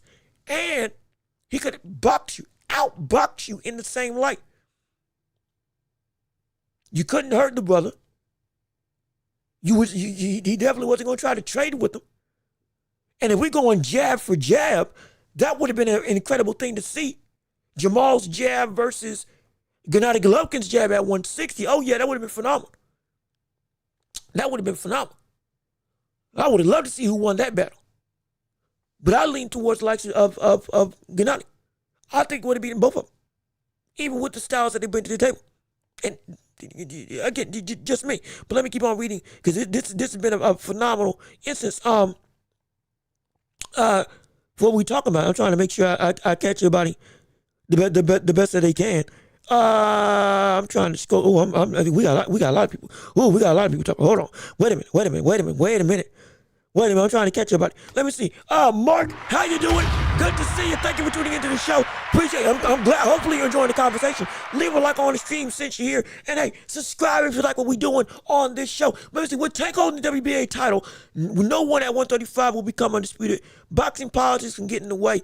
Yeah, I mean, that's part of the reason that we're having this conversation with Gennady Golovkin. Part of the name situation was boxing politics.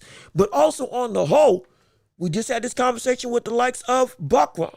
Now with Tank, we don't want belts held hostage. But if you are a big enough name, you can hold the belt hostage and do whatever you want without it being put against you. Even when it comes to the likes of Terrence Crawford, I am not trying to rush him into doing something. But at the same time, we do need a decision of what's going to happen after this fight in a month or so with Crawford and Canelo, with him becoming champion. He can't hold the belt at 160 and just not fight nobody. Because he's got Shiraz, he's got him Billy, and even though him and Martinez got a rematch with each other, understandable, he's still got both of them that he can fight. And we don't want him to be there. He's got the belts, and he's just sitting around. We don't want that. If you need to drop the belt, no issue. If you're going to defend it, even against a bum, just defend it. But don't keep him hostage. If it's going to move down to 160, we'd rather know sooner rather than later. Make it clear. Because when the belts are held hostage, even one of them, everybody suffers because everybody gets a situation where now they're stifled in some regard. It's a frustrating situation. It's a frustrating situation. I got the Hall of Fame candidates list for this year saved. I need to make sure I take a screenshot as well to make sure that it goes through. And again, we're not trying to talk about Tank only. Be clear.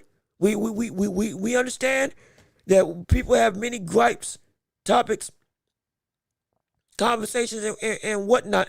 And we got more pressing matters like with Lamont, Roach, and Cruz going up and fighting against each other that we do need to discuss as well. But the last thing I'll say on the matter, because again, we can definitely go all out. Actually, before I say that, let me go and keep on reading some chats. Like with Coach Eddie. How you doing, Coach Eddie? Thank you for tuning into the show. Appreciate you tuning in, and hopefully you'll leave a like on the stream. Let's see what you got to say. Triple G ducked Andre playing his day. Andrade got in the rings, and they shook hands and agreed to the fight. But that never happened. Okay, so perfectly fine. Like I said, I'll look into it. I don't think he ducked him, but I will indeed go back and fact check. I'm trying to go through everything that I can know with the likes of Triple G. And again, with anything I say, just like I said before, research for yourself to make sure I'm on the right track. If I'm not, perfectly fine.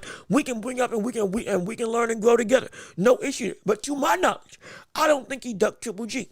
If he did, I will look into it after the show. No question. But we will even put that as a caveat, a potential maybe. Even with that being the case, he's still done enough. If we want to say that's true, he's still done enough to fight everybody else. And again, the Andre Ward situation, he was waiting for Canelo. I did say that when talking about this whole thing, which is why he didn't take a fight with Andre Ward. I would have loved to see that fight with Andre Ward. I wish he had moved up to fight Andre Ward. If we call that a duck, no issue there. No issue there. I ain't got no problem with that. Saying he ducked Andre Ward to fight against Canelo Alvarez. No issue there saying that. But even still, again, the conversation is, even with the context surrounding the whole of Gennady Golovkin's career, we can still definitively say, at least for me, he should be in the Hall of Fame. And when he does get on a list, it's going to be hard pressed if you're going to say he's not a Hall of Famer for first ballot, it's going to be hard to say anybody else is above him to get those regards. It's going to be tough. It's going to be really tough. Because outside of maybe like 2 names, maybe even just one, who else would you put in the hall above Gennady Golovkin as a first ballot Hall of Famer if there's only, 4 or 5 names for boxers that can get in every single year? I can't really think of anybody else that would be above him when it comes to that conversation of first ballot. And even with everything that we're saying applied to context of Gennady Golovkin. One of the most consistent and dominant champions that era of boxing had seen in middleweight. Definitively was seen as one of the greatest of all time at middleweight when he called it quits.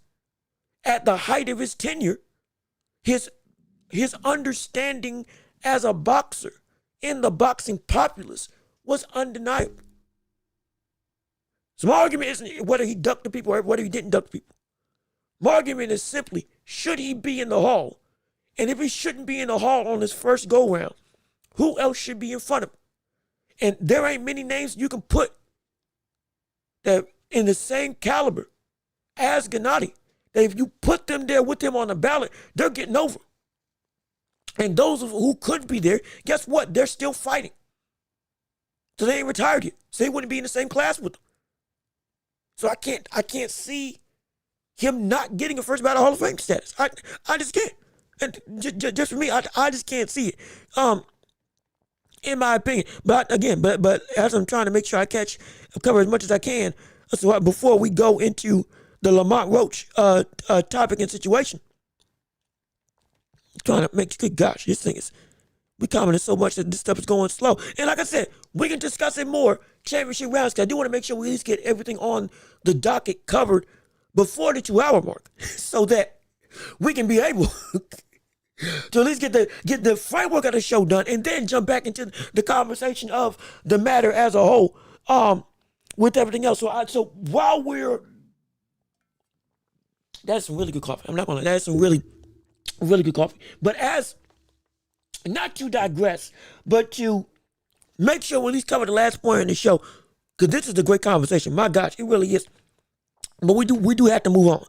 We're going to cover the last thing, which is Lamont versus Cruz, coming up, I think, later on this month. Fun. Which again, now as we're getting into October, November, December, January, boxing world is heating back up again off the back of the Canelo Crawford fight. This fight is a fight that has me saying initially, hey, Lamont's going to win. Lamont's going to dominate. We good to go and everything's all well and good. No issue there. Now, I don't know. I'm not going to lie. The more I'm thinking about this fight, the more I'm concerned for the likes of Lamont. I'm concerned. I'm not going to lie. I'm concerned. Because I think I diminished the fact that he's moving up again from 135 to 140 and dealing with the likes of Cruz. You can say he's not a better fighter than Tank. Absolutely. No question. I'm with you there. But you can't say that the threat level, because of not just the style and because of, again, the power that he can indeed carry, knocking out people at 140. Now we're dealing with a situation where, hey, this is the questions of, is Lamont the one-time phenom or consistent dominant type of persona that is actually worth the talent that we think he is? That's where the question comes into play. So I want to hear from you all in that matter as well, because I'm really concerned that Lamont, I'm not going to say he's moving too quickly, but I'm really concerned that now this might backfire. It might backfire. I'm scared. I'm not going to lie. I am not going to lie at all. It might backfire a little bit. Let me keep on reading. I'm trying to make sure before I fully delve into this conversation that we got as much as we can covered through. From the standpoint of going through, let me see. Danny Garcia, Hall of Famer. Yeah, I got to think about that. I gotta think.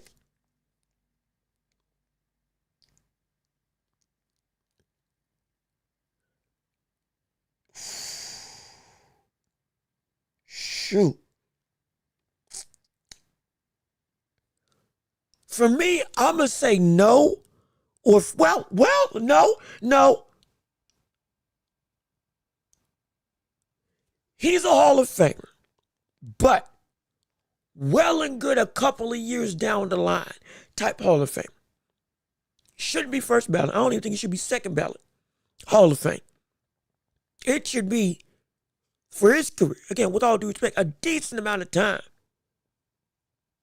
for me before he gets it all. Again, him and Mikey Garcia, similar situation, though, again, they both had their moments of dominance.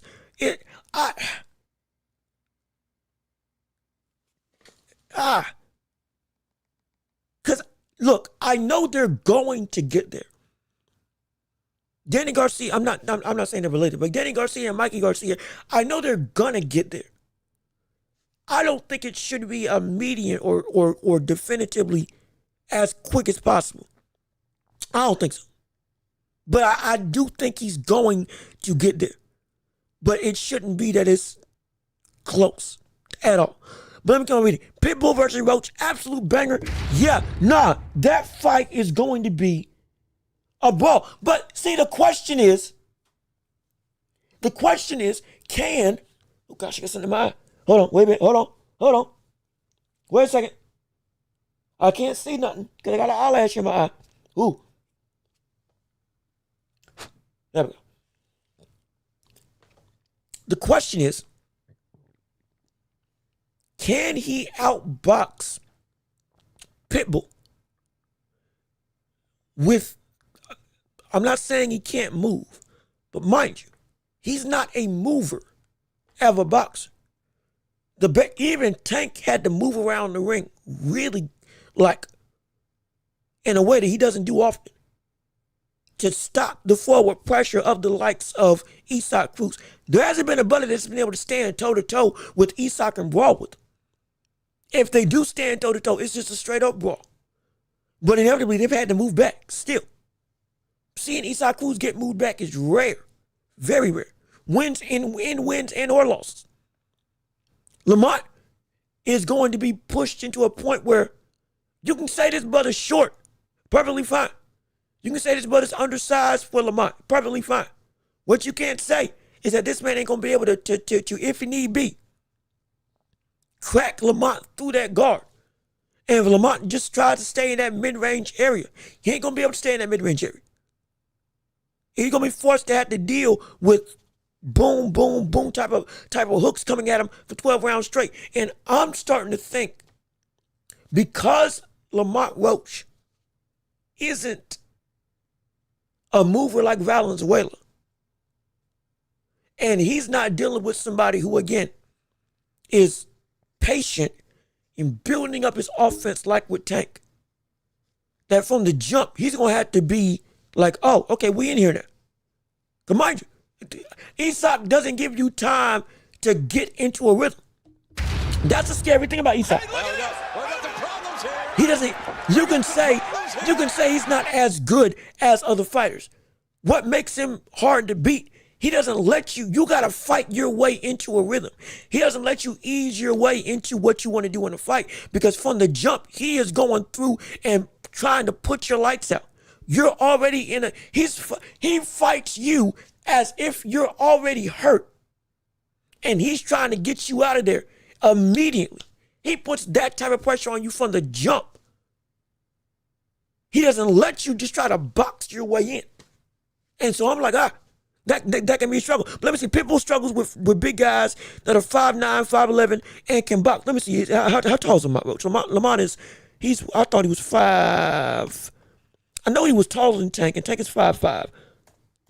Lamont Roach, what is his height? How tall this cat he is? Where is it at? Okay, so he's 5'7". He's 5'7". So Roach is 5'7". So he's not 5'8", or he's not in that 5'9", 5'11" type of range that others have been able to utilize to be able to help him out. Again, I think Valenzuela was close to that 5'10", 5'9" range and had longer arms as well. That helped him. I'm at 5'7" and below. For Eastside Cruz, that's definitely manageable. That's manageable. So look, Cruz is 5'3", okay? He's 5'3", 5'4". He ain't 4'11". Now, see, y'all ain't about to, look, I'm short as well. I ain't gonna let y'all respect old boy. I ain't gonna let y'all disrespect.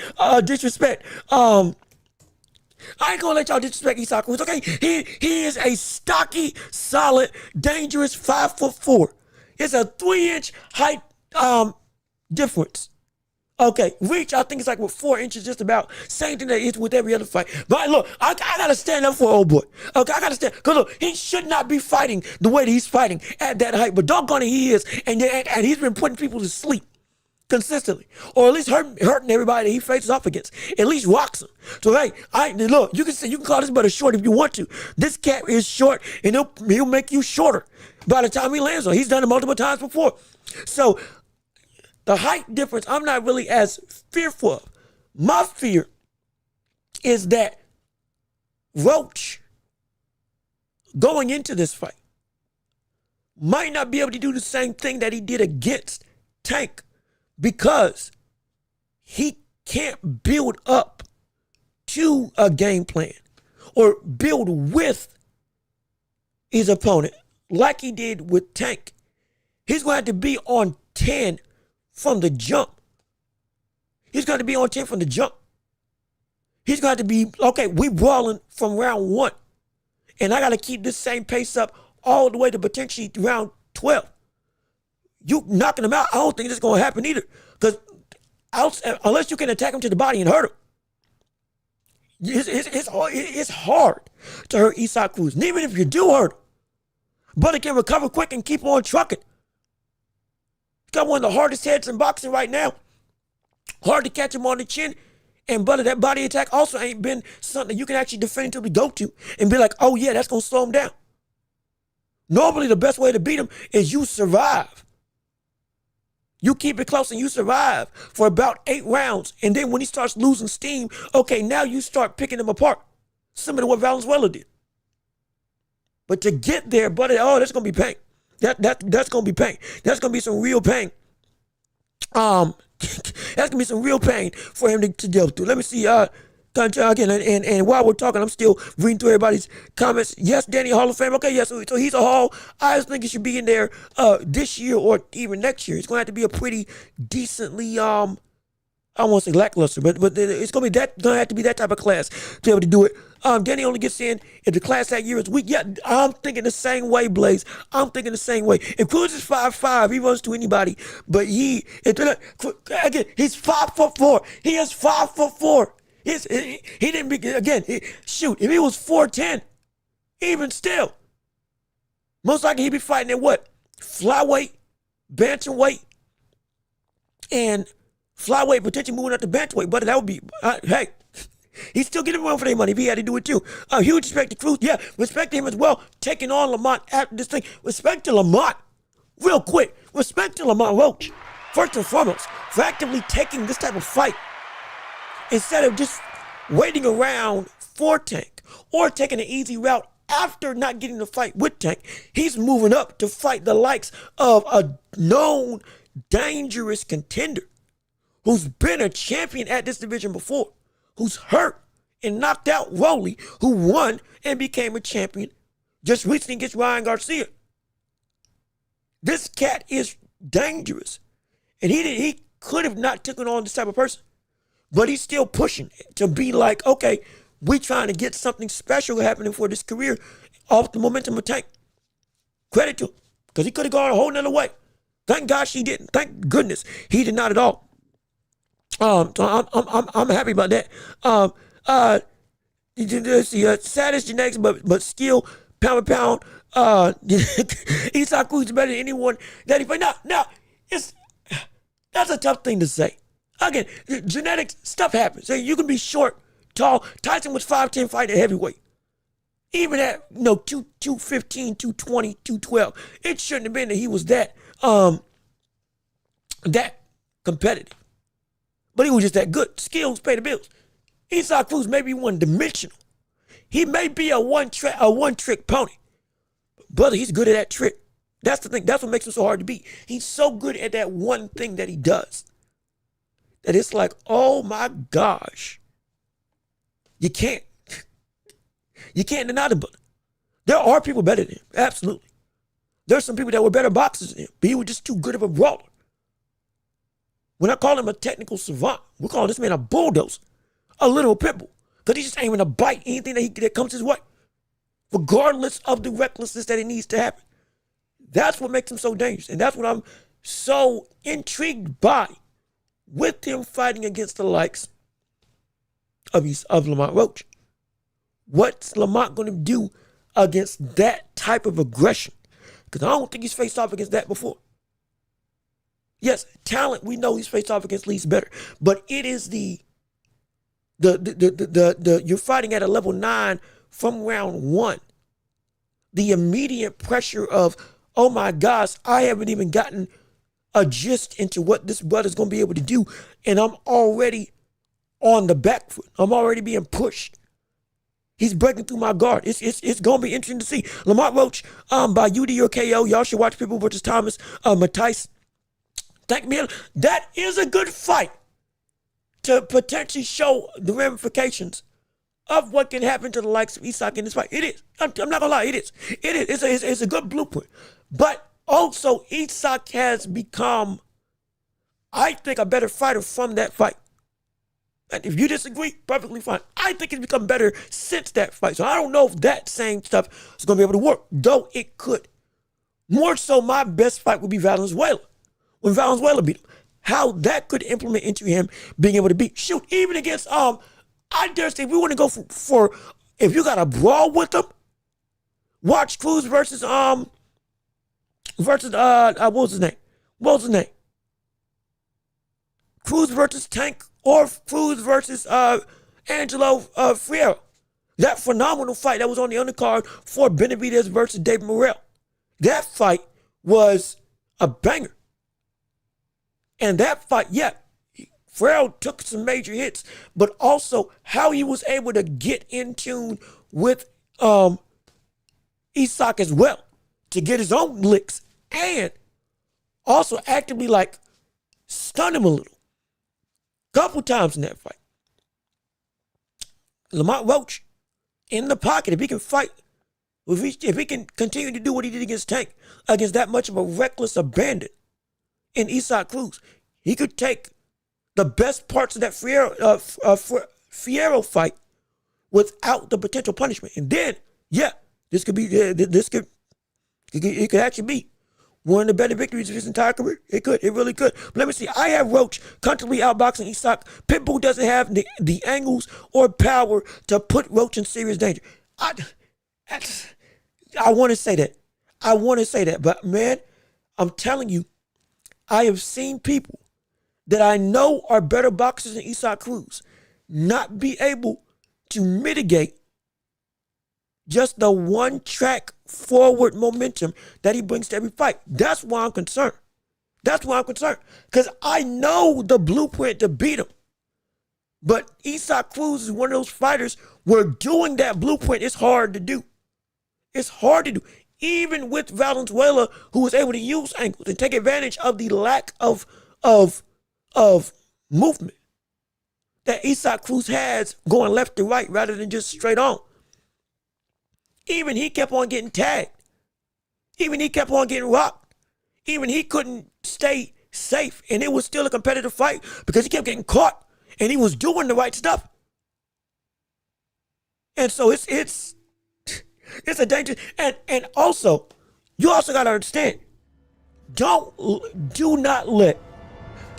let Isak Cruz get some head movement. Look,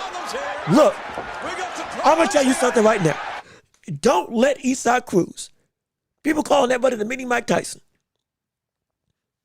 because the hooks all the time, the power shots, the shelling up, going into the peekaboo-esque type stance. Don't let him all of a sudden start slipping his head left to right. Don't let that happen. Oh my gosh. Oh shoot. If he can all of a sudden make counter windows off of making you miss, even if it's just in a straight line, brother, oh, Lamont can be in some serious trouble. He can. I'm serious. He can. The one thing that has held Eastside Cruz back, regardless of style that he's fought against, is the lack of head movement. If he didn't have any angles at all, but he could slip punches while coming forward instead of just shelling up and having everything bounce either off the top of his head or off of the block as a whole, if he was able to implement some legit, like, okay, boy, I'm slipping and coming in, all of a sudden, but I would not want to fight him. I would not want to deal with it. I wouldn't. And Lord knows if he brings that into this fight with Lamont, I'm not saying Lamont can't still win, because I still think he can. But brother, sister, anybody who's watching, you better watch out. Because this fight can get sketchy real quick. It can get sketchy real quick. Oh, gosh. It can get sketchy real quick. But let me see. It can get really dangerous. Let me see. Lamont from D.C., I'm sure he can sit in the pocket with Pitbull for 12. I hope he can. I do hope he can. It's going to be interesting. And it's going to be, look, it's going to be a relentless body attack by Eastside Cruz, almost assuredly. That's going to happen on Lamont Roach. I'm interested in seeing it. And it's going to be at close range, shoot. So most likely we could see Lamont uppercuts, short hooks, potentially off the high guard or like a Philly shell stance versus Eastside Cruz, shoulder, head to chest. And when y'all are neck and neck with each other and y'all are up like this, all of a sudden, boom, an overhand shot from the top of the head that you don't see coming. Dealing with that all night long. And it's so quick. It's hard to react and block it all the time. So that's what makes this fight so exciting. Because we know what type of fight it's going to be. And we know that Lamont Roach can win. But there is also a real situation where stylistically this could be, even though he knows how to deal with it, man, this could be hard to fight. Roach will make him miss and catch him in between shots. That's what I'm expecting. I am expecting that. I am expecting that to happen. I'm just, look, remember when I said that when we were talking about Mbili versus Martinez and how I initially said that Mbili was going to win outright, Billy was going to knock him out, and everything's going to be all well and good, hunky-dory. And then all of a sudden, the next week, I was like, you know what? Something's telling me this fight's going to be a whole lot closer than we may expect. And Martinez, I think, is going to put on a show, and it can be tough. Even though I still got Mbili winning, something's telling me this is not going to be easy at all. And lo and behold, it turned into the fight of the night with Mbili and Martinez still in the show with the absolute war. That same inkling, that same concern, that same type of feeling I got for this fight. That same type of feeling I got for this fight. Boy, everything in me is telling me I know Lamont Roach should win. I know he should be effective. But oh man, do I also understand that there's something inside me telling me this fight's going to be hard. I mean hard for Lamont to be able to win. Something. I can't put my finger on it. Because I know he can beat him, catch and shoot in the pocket. Boom, quick slips. Beat him with two or three punches in the middle of Eastside Cruz's one big load up. Get out the way of shots. Use the ropes to maneuver. Turn him around. He can do all that. But man, it's something about every time he goes in and fight, Eastside turns what should be an easy night into a struggle fest for his opponent. Every single time. Every single time. He does it every single time. But let me see. Trying to go through to make sure I catch everybody. Roach is a high guard type of guy. He is. And he's implemented sometimes Philly shelf. He anticipates and tries to catch some, but only he's a high guard type of guy. You right. You are right about that. Cruz is smaller than Navarrete. Hey, Navarrete's what? Emmanuel. We're talking Emmanuel Navarrete. He is how tall is that? But I think he's like 5'7". What's his name?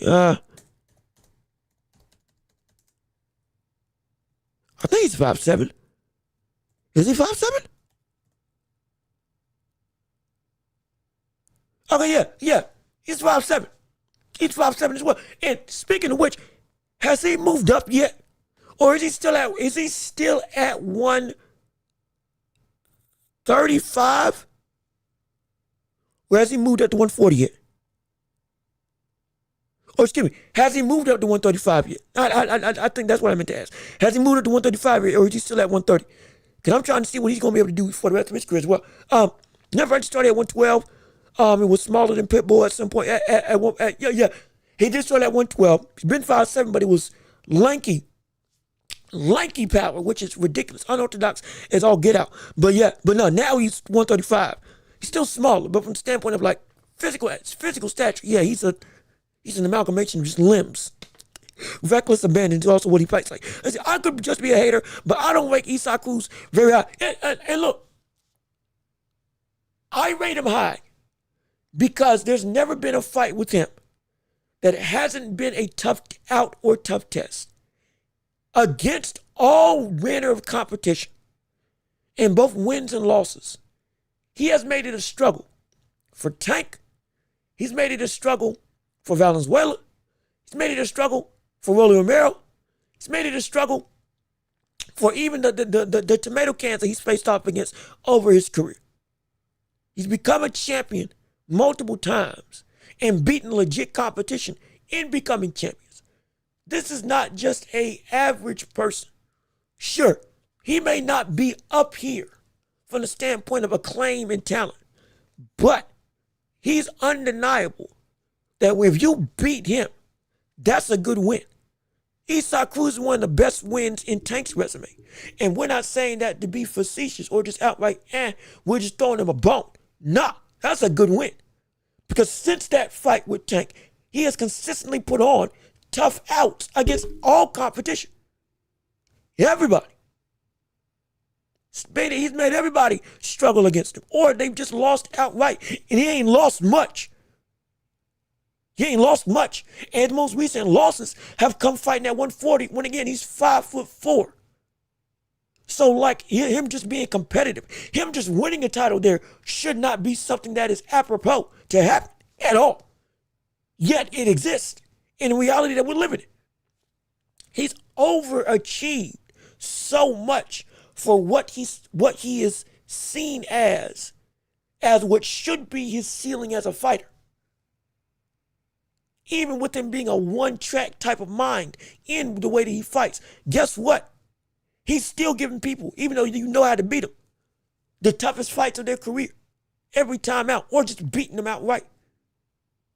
And ain't many people beat him. So he's a fighter that should be treated with abundance of respect. You don't gotta rate him as the best of the best, but you gotta know this man deserves to be seen as, okay, this cat's legit, period. He ain't the best out there, but doggone it, I ain't gonna disrespect him. Because I know what this man can do. Cruz knocked Rolly out. He knocked Rolly out quicker than Tank knocked him out. And Rolly didn't have nearly as much success as he did against Tank versus Isaac Cruz. Isaac Cruz washed him for 4 or 5 rounds straight up until he got knocked out. Rolly won some rounds against Tank before ultimately getting caught with the counter and put to sleep. So yeah, here's the truth. Listen, I believe Roach will take this one. He will box Pitbull. I think he will too. I'm confident, but I gotta bring up that if it does turn into a brawl, which it very much can, because I'm interested to see what if the angles of Roach fail and he isn't able to get away from the pressure. Though we know he can box on the inside and outside. This is because this is a different fighter, and Isak's pressure is different from Tank, even though, yeah, Tank is a better fighter. From round 1 on, you're going to have to fight with urgency and anticipation because he's not going to let you rest. He's not going to build up to a game plan. He's got one game plan. I'm going to knock you out, and I'm going to punch as hard as I can to get that knockout. What you going to do to stop me? He's at 100% from round 1. And it doesn't start slowing down until about round 7 or 8. How do you deal with that? From the early goings, without any warm-up, without any getting yourself ready, and without you being able to get comfortable with your style and with the makeup of the fight. Because you're in the deep end from the jump. That's where it's interesting, and that's what I'm excited for in this fight. Before Rolly, I can't remember the last guy Pitbull KO'd. Do you know anybody? In fact, I think I got the resume right here for Isak Cruz. It was before Rolly. Hold on, let me pull it up real quick. Let me pull it up real quick so I can bring it up for you all to be able to discuss and talk about. It is, here we go. He KO'd Romero. Before that, he KO'd Eduardo Ramirez. Knocked out Gamboa in 5. And then beat up on Francisco Vargas before he lost. It went for the Tank fight. From the Tank fight on, he lost the Tank, knocked out Gamboa. He went and knocked out Rolly Romero. He split decision Cabrera. He had a split decision against Cabrera. I thought it should have been a unanimous decision, but he was still split decision against Cabrera. Lost to Jose Valenzuela. Almost knocked out, but still fought to a unanimous decision. Angelo Fierro, which was one of the best fights of the night. And then last fight against Cecilio Gomez, he completely dominated.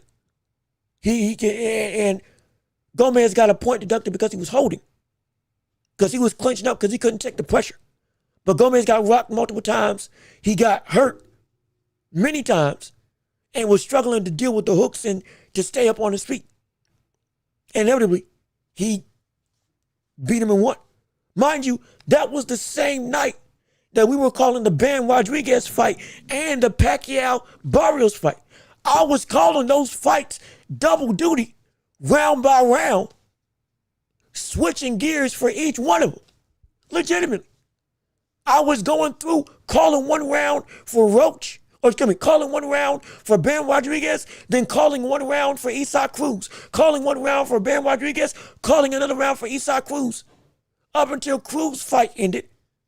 And then I went back and called the rest of the fight with Bam Rodriguez. So it was insane. It was ridiculous. I remember that night. That was oh boy, that was something. Cause they were both at the same time. But yeah, but it was it was great. But that's how that goes. That's what his careers look like. And so we hope he can. I think it's gonna give him a tough time. He's gonna win, but I think it's gonna be tough. Roach is gonna win, but I think it's gonna be tough. No longer just the outright easy work of boxing, outboxing him. I think it's gonna be tough. And Roach better be on his P's and Q's for that fight. But now we can delve into the world of the championship rounds. Let's get started right now. We are now in the fight to have you all say whatever you want to say in the world of boxing and beyond. Let's see what you got for the world of this whole saga. Talking points, whether it's boxing, NBA, NFL, movie, sports, television, video games, all that stuff, debates that we haven't had, conversations you want to discuss, going back to previous things that we've talked about on the show. I want to hear from you on this Tuesday afternoon and see what you all got to say on the matter on today. So let's open up the floor, open up the line. Let's see what you all got on the show as a whole as we're delving into the championship rounds on today's episode. Yes, sir. Yes, indeed. Let's get it started right here, right now, for the world to be able to witness and enjoy. As I'm still going through, scrolling down for a couple of chats. Let me see. Roach. Roman Vasquez. Almost missed you. How you doing? Good to see you. Thank you for tuning into the show. We're so happy that you're here with us on today, joining in and having a conversation. Roach will not win versus Pitbull in the pocket. He needs to box. Interesting. So you think he's going to have to actually box and can't fight in the pocket with him. That, we're going to see if that bodes true. You might have to. I'm thinking on the other end, you're going to have to brawl with this brother on some point, because we've seen people that do, well, no, he could outbox him, but if that doesn't work, you know what I'm saying, he gets flustered. It's going to be bad working on the inside. But it's either way, just know it's going to be a hard task for him to be able to fight come the night of said fight when this thing takes place in a couple months from now. But let me see. If Inoue beats Picasso, this comes from Young Guns. If Inoue beats Picasso in December and Junto, let's say in April, will he move ahead of Bud and Usyk for pound? Inoue is fighting four times in 2025, whereas the other two are really fighting once a year. If he beats Junto Nakatani with everything he's already done,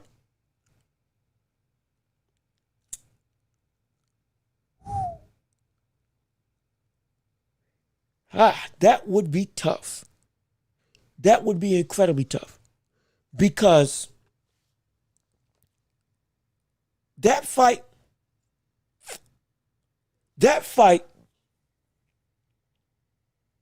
that's so hard. I would have to say he would be tied.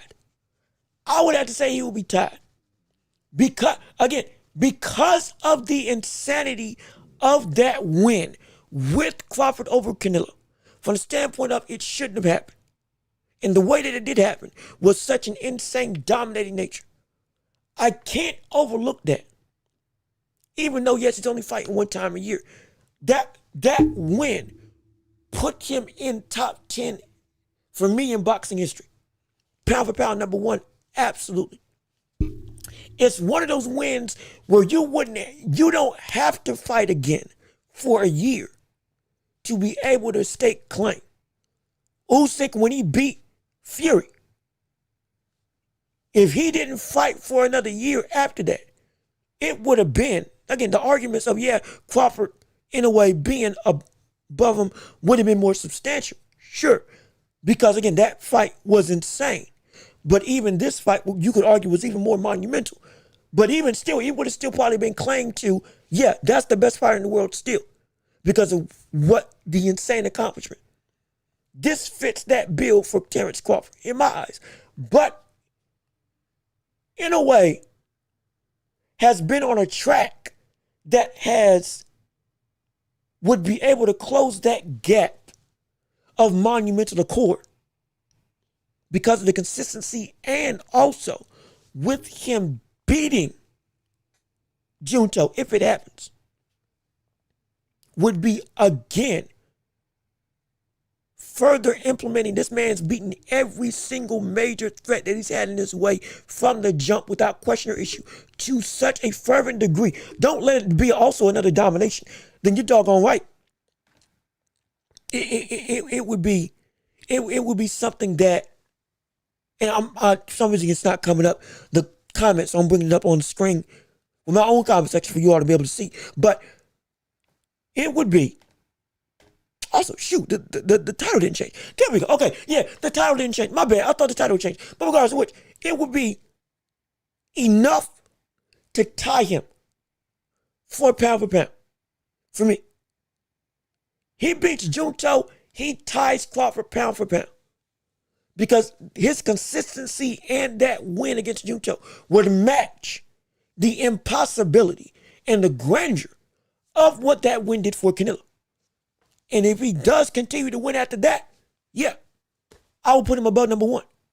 Like I said, you know my criteria, but there is also nuances to the norm if those things get applied and the stars align for those caveats to happen, those outliers of situations. Crawford just reached one of them outliers. There is hardly anything anybody else in the sport can do right now that would push them above Terrence Crawford at this stage right now in Crawford's career with what he's done as pound for pound number one. Even with the lack of him fighting multiple times a year. We get that. Because of how monumental this win was. But in a way, his career has been so consistent and his own fighting tenure and the names who we just fought. Mind you, he just beat a brother who we thought was the biggest threat to beat him in Akhmadali, and he just closed him out 12-0. He outboxed him 12-0. Didn't win a round. Insane. He's been doing this for years.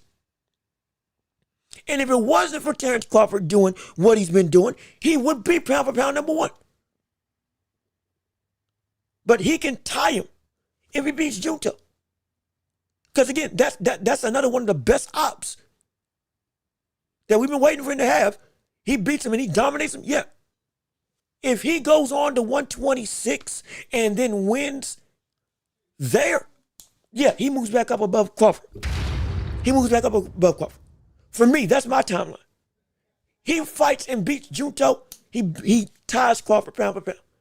He goes and he beats either Nick Ball or Espinoza or anybody at 126. Legit, he's above Crawford now. For me. Because I've always said that as a talent, he's the best talent in boxing, period. And his resume, even with the likes of Terrence Crawford, even with the likes of a Canelo, even with the likes of a Usyk, guess what? It is above nearly everybody. Or is at the rankings of the best three names in the sport. Period. And he's only 32. You gotta understand. He's only 32. He can have so much more in the tank, potentially. Though he says he's gonna retire in 2 years, hypothetically, if that does take place, okay, fine. But still, so much more left in the tank. So there is a way that he can get above him. It's Junto and 126. It's a lot. But that's what it's going to take. We got to be real. It's a lot. It's definitely a lot. But that's what it's going to take to actually be able to get over the hump. Because what Crawford did, hey, that is incredible. Indeed, it is incredible. Absolutely. But let me keep on reading out what you all have to say. Is Roach campaigning at 140 at this point in time? Yes. I'm assuming. Yes, he is for this fight. I'm assuming he's going to continue. Unless after Jake Paul, the Tank rematch comes into play and Tank says, hey, we're going to fight. Most likely, yeah, he could campaign at 140. And now you got Teofimo Lopez. Now you got Ryan Garcia and a bunch of other names that he can take on and be, a legitimate contender with.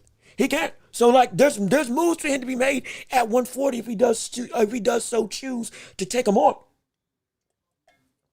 And I wouldn't be surprised if he does. He could also move it back down to 135. Shakur, let's fight. Abdullah Mason, let's get it on. Hey, Keyshawn Davis at 140. You still looking to get your get back. You trying to make your resurgence in the boxing while you're getting your stuff together. Guess what? I'm here. You want to make a blast in the division? Come fight me. And let's see what you got. That could also be another thing. There's a plethora of things he can do at 140 if he so chose. He's got double duty at 135 and 140. He can pick where he wants to campaign at fully. But I think he's going to campaign at 140. And if he beats Isaac Cruz, it would be smart. Because a lot of the big money is at 140. From Turkey and just from other fighters in general. Again, Ryan Garcia is in your sights. Roller Romero is in your sights. You got Teofimo Lopez is in your sights. Shoot, with how Shakur's talking that he wants to fight Teofimo Lopez, if that's going to be at 140, guess what? Shakur is also still in your sights. So you got a lot. So I think at 140 is where he's going to go. I think that's where he's going to go. If I had my inclinations, I think that's what he's going to do and stay there. It's funny people said anyway was ducking MJ, and we saw how that played out. Yeah, no, the people that said he was ducking him, mind you, I never did. All I said was that if he ever fights him, he's going to lose. They said it against him, and they said it against Casemiro. And I'm like, no, he ain't ducking him. He's been taking on tests and challenges. And now we know Ahmed Ali just got worked to the point that his stock is, I'm not going to say his stock is hurt. Yeah, I'm not going to say his stock is hurt because, again, he lost to Inoue. Losing to Inoue is never bad. But we see what the real test is. We know what the real one-on-one is when it comes to Inoue in the L conversation. While we talking about Inoue future fights, he's fighting a young Picasso that hasn't done anything. Let's go back to Roach versus Cruz. Look, like I said, we're in the championship rounds. And again, the Picasso fight is not a fight that we are saying is going to be so much important. But this, if he wins this, now we get Junto. And the topic was, can Inoue get over Crawford to be pound for pound? If he faces off and beats Picasso and Junto, I said he would tie him. And then if he goes to 126 afterwards, which again, that's the only reason why he's still at 122, because he wants to fight Junto. After that, he's gone to 126 for the last stages of his career, which is what he has said. This is the road to get there. So that's why we're talking about that fight. That's why, for me. But let me see. No one in boxing right now is on Bud's level. I mean, like right now, yeah. And from a greatness standpoint, yeah. Nobody's touching him. He's a favorite in any fight that he takes. Outside of potentially David Benavidez and anybody at 175. 160, Janabek, he beats him. Adames, he beats him, most likely. We're assuming, we feel that would be the case. Anybody, he beats him. Because right now he's of that ilk. No question about it. No question at all. Let me see. Junto on the undercard for Inoue Picasso. Yep. I forgot to break that news. They fighting on the same card at the same time. Just like they did with Haney and Ryan Garcia. Just like they did with Wilder versus AJ. If we win, we going in against each other. So I'm excited to see it. Absolutely. Drop this belt at 118. It'll be first fight at 122. Yes, it will. So I can't wait to see how that's going to look. Junto getting the tune-up at 122, and no one says anything. Meanwhile, the Boots gets Cruz. Now, this is a good point. Hey, it's a good point. This is a good point. But you have to look at why. Junto, unified at bantamweight, handled his business, did his stuff, moving up to 122. Junto and Inoue, years ago, or I think roughly a year ago, or a couple months ago, gave fans the plan. We are gunning for each other, and it's going to happen by next year. And he kept to it. Fans are giving Boots grief because Boots is fighting in an inconsistent standpoint of he has said he was going to do X, Y, Z, but then he's doing A, B, C instead. He said 1 tune-up. Then he said 2. Then he said, I want everybody right now.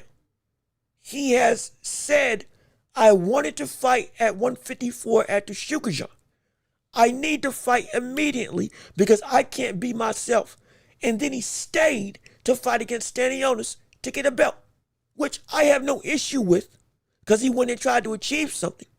But even still, the level of you keep switching what you are and what you aren't going to do. And you keep talking in a manner that, hey, something's coming, stuff is brewing, stuff is eking up to where it's about to be something insane, yet still, you are 30-0, 28 KOs, roughly 27, 28 years old, and we are still looking to say, where is your one big fight that separates you from the rest of the globe from the standpoint of talent, recognition, and puts you in the star power that we expect you to be at? it has not been there. And it's left fans agitated multiple times because of the fact that it's not been what it's supposed to be in the viewpoint of the public eye. Junto's been moving like he has said and like he has been expected to move. He's kept to that consistency of word and that consistency of standing in the boxing world of what he is viewed at and where his competition is matching up towards. Boots, we can't say the same thing of recent. In a way, and Junto is the end-all be-all. Junto moving up for one tune-up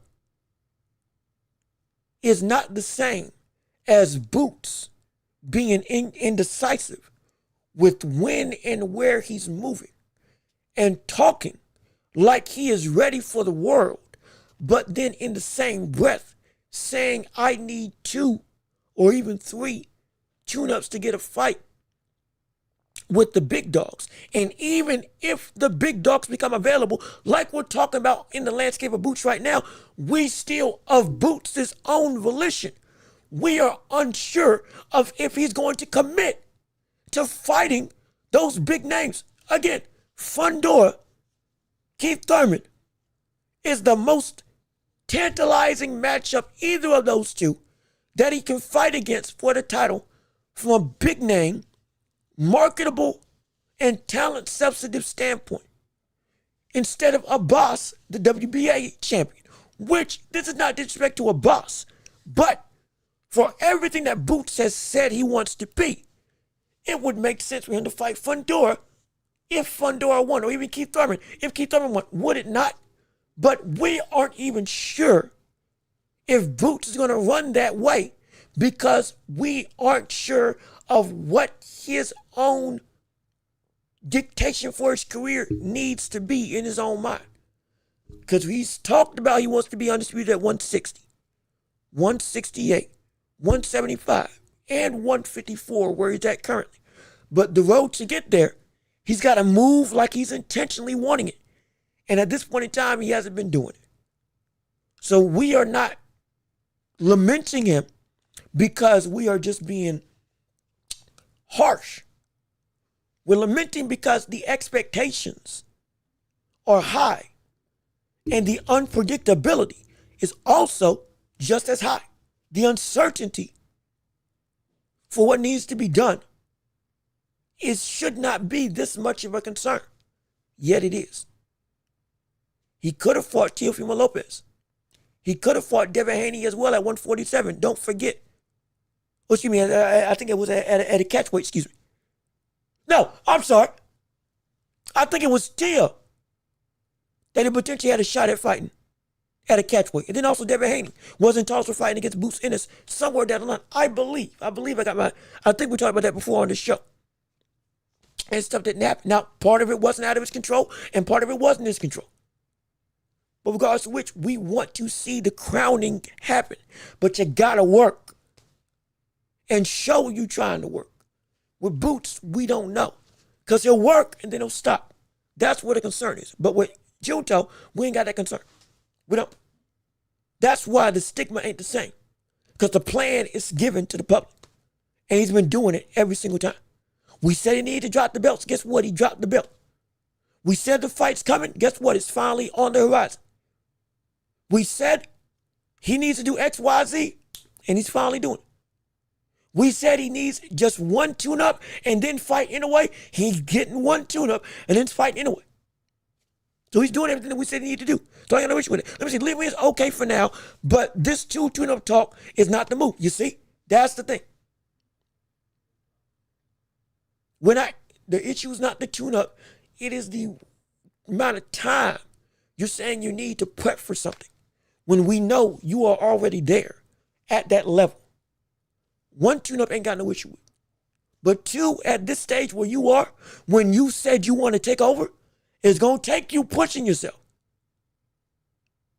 Because if Crawford can do it, Canelo can do it, and in a way showing up doing it, you can too. And you got to make it happen. You got to. You got to. Let me see it. Amir, what's going on with that? How you doing? Amir Sadir, is it Sadri? Amir Sadri, how you doing? Good to see you. Thank you for tuning into the show. Let me see what you got to say. Ennis has what it takes. He does. We're not lamenting. We're not saying that he isn't talented. We're saying he's got to show that talent to be consistent. And he's got to take the steps to show us he is deliberate and wanting to be great. After this fight with Lima, there cannot be any other conversations of he needs some more tests. He needs some more time. He got to take some time to improve. You're in the deep end now. You're there. You're here. You got to work. Plain and simple. You have to work. You have to work. Let me see. 160 doesn't have real Hall of Fame names for Bud legacy. Bivol isn't the biggest fight, isn't the biggest light heavyweight, and has even talked about going to 168 in the past. Turkey gives the bag. Could you see Bud versus Bivol at 175? I don't. Could it happen? Sure. Would it be unlikely? I don't think so. Or excuse me, would it be unlikely? Yes. Even with a bag. Crawford, even with all the insanity that he brings to the table, he still does have a limit. He does. And 175, that's too far. That I will say that might be a step too far. Bivol, yeah, he isn't the biggest heavyweight in the world. Or he isn't the biggest light heavyweight in the world, excuse me. But he's the best right now. He's the best light heavyweight in the world. He's been facing off against bigger competition. And it's still Bivol. Yes, it could back surgery and all that stuff. We can see how that goes with his recovery and whatnot. But even still, if it's still the Bivol that we know, yeah, that's going to be hard to beat. That's going to be hard to beat. Most people, myself included, think that might not be the best thing. But when it comes to his legacy at 160, there is still stuff to be done. You have to understand. Legacy doesn't just have to be built with the biggest names possible. Oh, locks are the only people that you can, locks in the Hall of Fame are the only folks that you need to care about. No. If we see him fight against Janibek, who's currently seen as the best 160 pounder and champion in the world right now, and he faces off against Carlos Adames, you can't say that isn't an insanely good win. You can't say that doesn't add to the legacy. If he becomes undisputed at 160, you couldn't say that wouldn't mean something great. That would. That absolutely would. There's still, legacy is you going and transcending multiple weight classes to be dominant is never going to be a bad thing. Again, similar to Triple G. But in a sense of, for the breadth of multiple divisions, every division is not going to be something that is insanely deep and insanely pressing. 154 is a lot steeper than 160. But going up to 160 is still going to be a hard pressed challenge to achieve. Because there still are some quality names there that, hey, that weight coupled with their talent, yeah, it's going to be tough. Boots. Anybody else moving up to 160, guess what? It's going to be a challenge. It is. Even with Crawford beating Canelo, he moves down to 160 and becomes a 4-time undisputed champion, something that's never been done in boxing history. You better believe that would add to a legacy that would further elevate him to not just top 10. We're getting into like potentially top 5 conversation levels of talk. Because now he's doing something legitimately unheard of and legitimately should not be possible against what would be, even in a weaker division, still a higher division he should be fighting in. 1. And 2, if it's against Janibek or any of the 3 biggest names in the division that are true contenders, like that we have been talking about on the show, yeah. Oh, that would add immensely. That would be insane. That would be historic. I would love it. No question about it. And so it still adds. It still does add to it. It still does add to it. And so and if he fights Bebo, 160 or 75, well, hey, the name speaks for itself. Especially if he takes the title at 175. Oh my gosh. Insane. Ridiculous. But let me see. Love King, what happened to Ortiz versus Boots? Ortiz versus Boots. It went and Boots and Ortiz were slated or talked about multiple times to fight each other. It got to a situation now where we thought it was going to be immediately when Boots gets to the division at 154, you're fighting. Point blank, period.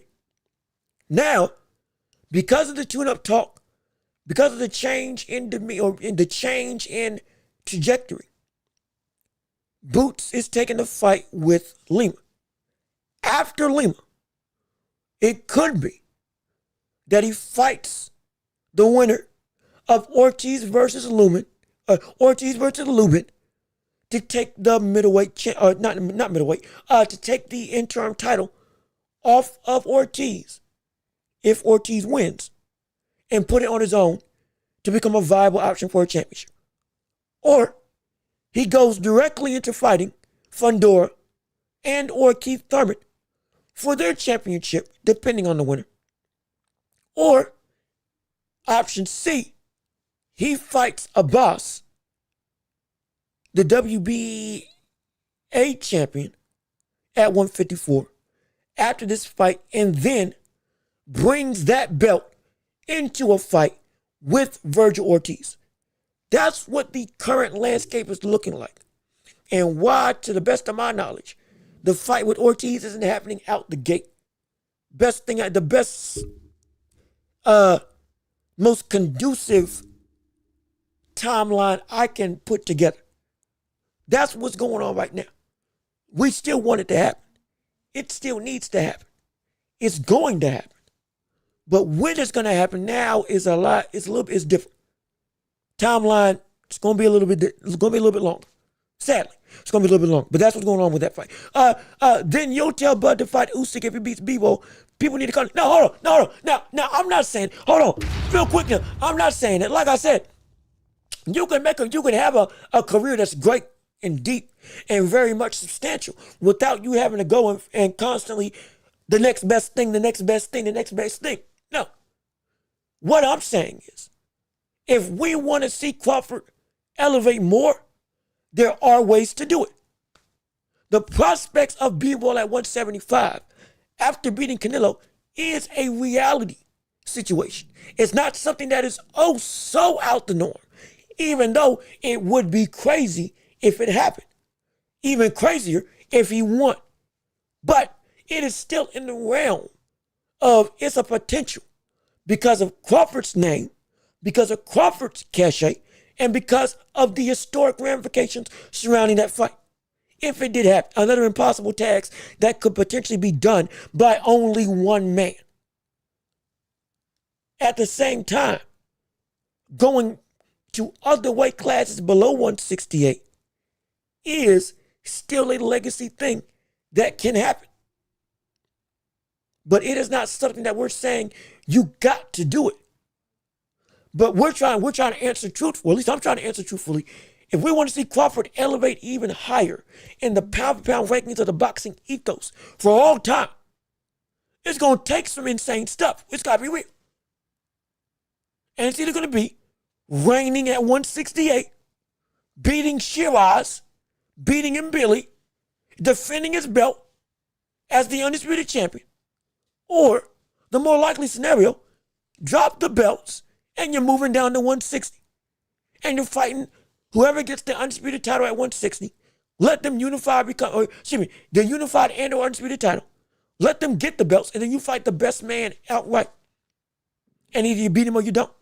Or you go through the ringer and you fight individually, one by one, all the biggest contenders at 168 and take the titles for yourself. Most likely, it's going to be the latter. Or it's going to be the former, then the latter. He's going to let them get the belts and then fight outright. But there is still legacy that can happen if he so chose. But we're not going to say if he doesn't do it, well, he ain't done enough. No, he has. Of course he has.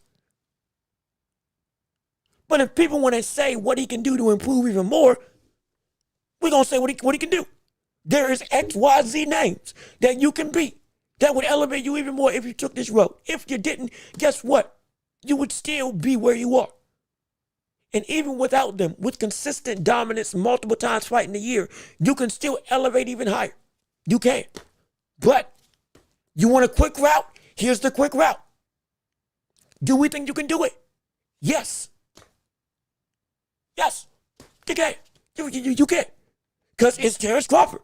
It is Terrence Crawford. But let me see. Mr. Miyagi, how you doing? Good to see you. We're about to end the show again. For those of you who don't know, we're about to end the show and get out of here. So we got the last call.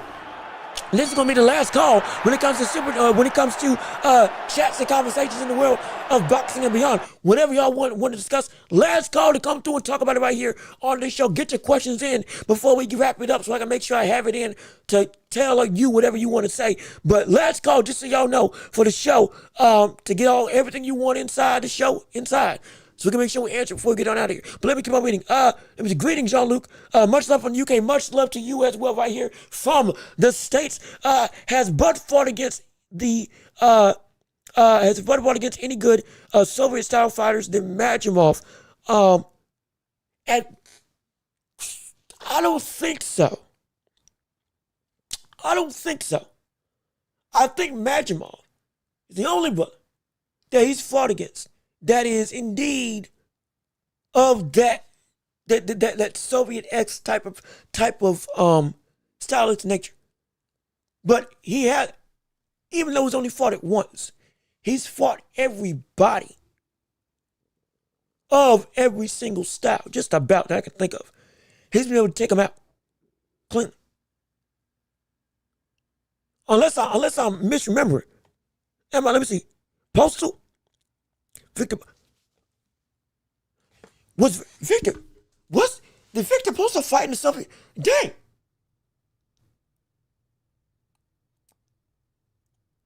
You know what? You're right. No, you're right. Victor Postal, Soviet X style. Yeah. It wasn't in the same type, or when I say caliber, it wasn't in the same system or the same way one-to-one as Magma. But yes, he has fought before. My apologies.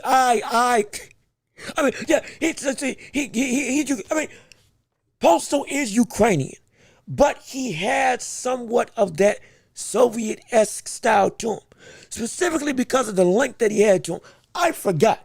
I don't want to call it I think the best way you can put it, a tweener-esque type style. Some of the Ukrainian X form of boxing that we see with Usyk and Lomachenko, and also with the likes of Bivol and Majimov, he had some of that in him with the style, especially again taking advantage of that length that he had with his straight punches. Yeah, it was kind of both, a little bit of both. And so I could see both being of that ilk, though again, he was Ukrainian.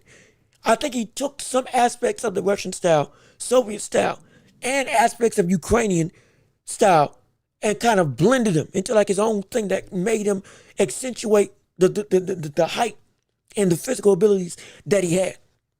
Best of both worlds, per se. But yeah, so I would say yes. But I had to think about it for a second because I didn't put two and two together. But it is there, nonetheless. But let me see. Pitbull will KO Roach and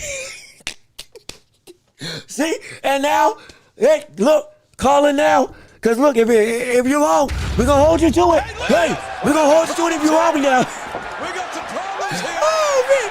We're going to hold you to it if you're wrong. Again, I got Lamont still winning. But definitely, I can see it going there. Eastside Cruz all of a sudden puts him through the ringer. Puts him to the ringer. Makes it a tough out. Makes it a really tough out for the world of Lamont to come out on top. Let me see. Young Guns, Janibek versus Lara is interesting. Nobody beats Lara easy. If Lara's, I don't care if he's 42, but this man looks almost unstoppable at this division. If Janibek beats Lara,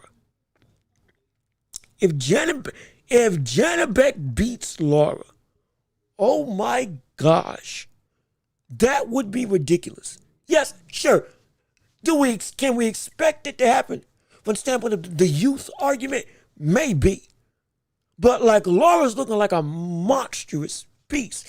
He's taking the best aspects of his defensive style when he was more fleet-footed and younger and applied it to become a destructive counterer as a more plotting, come-forward fighter at this stage in his career.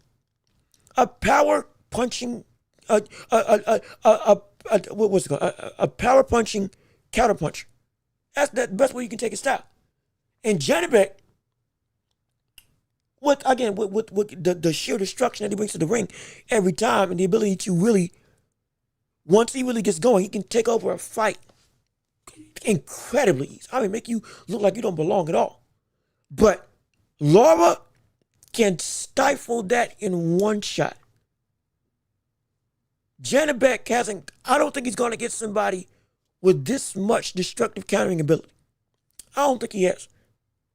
So it's going to be interesting to see. Because mind you, I believe that fight is in talks to being finalized. Because he announced it that, hey, this is the big announcement everybody's been waiting on.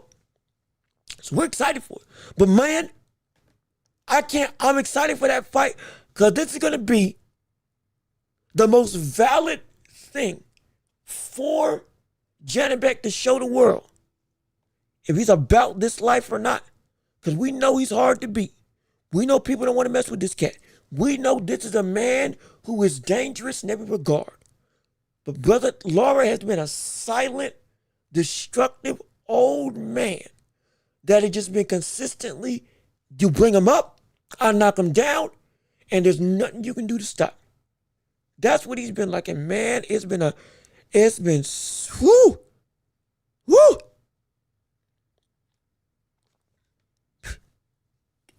This can get interesting. This fight can get interesting. It can get interesting real quick. It can get interesting real quick. So I'm excited for it, no question about it. But again, if there's nothing else I'm just checking to make sure. If there's anything else anybody wants to say before you get out of here, let me see. I would be shocked if he KOs Roach, but it's a possibility for sure. I'm gonna say before this, and this is gonna be the last comment I'm gonna say before we get out of here. Roach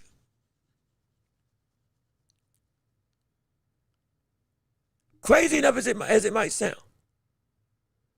Don't be surprised if Roach gets cracked in this fight. Don't be surprised.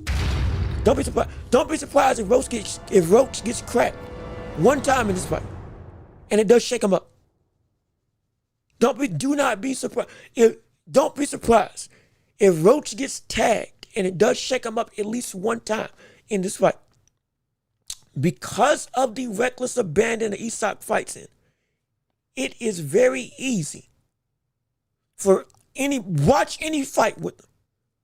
It's very easy for one of them looping hooks that Cruz throws to catch him when Cruz is in close range, when he's smothering his opponents. Because I'm telling you, you can say what you want about it being one-dimensional. Cruz, the technique and the speed at which he throws them hooks is exactly why he's one of the best hookers in boxing, because he throws it in such a manner that he can absolutely double, triple, quadruple, or throw them at any range, and they're coming out just as fast.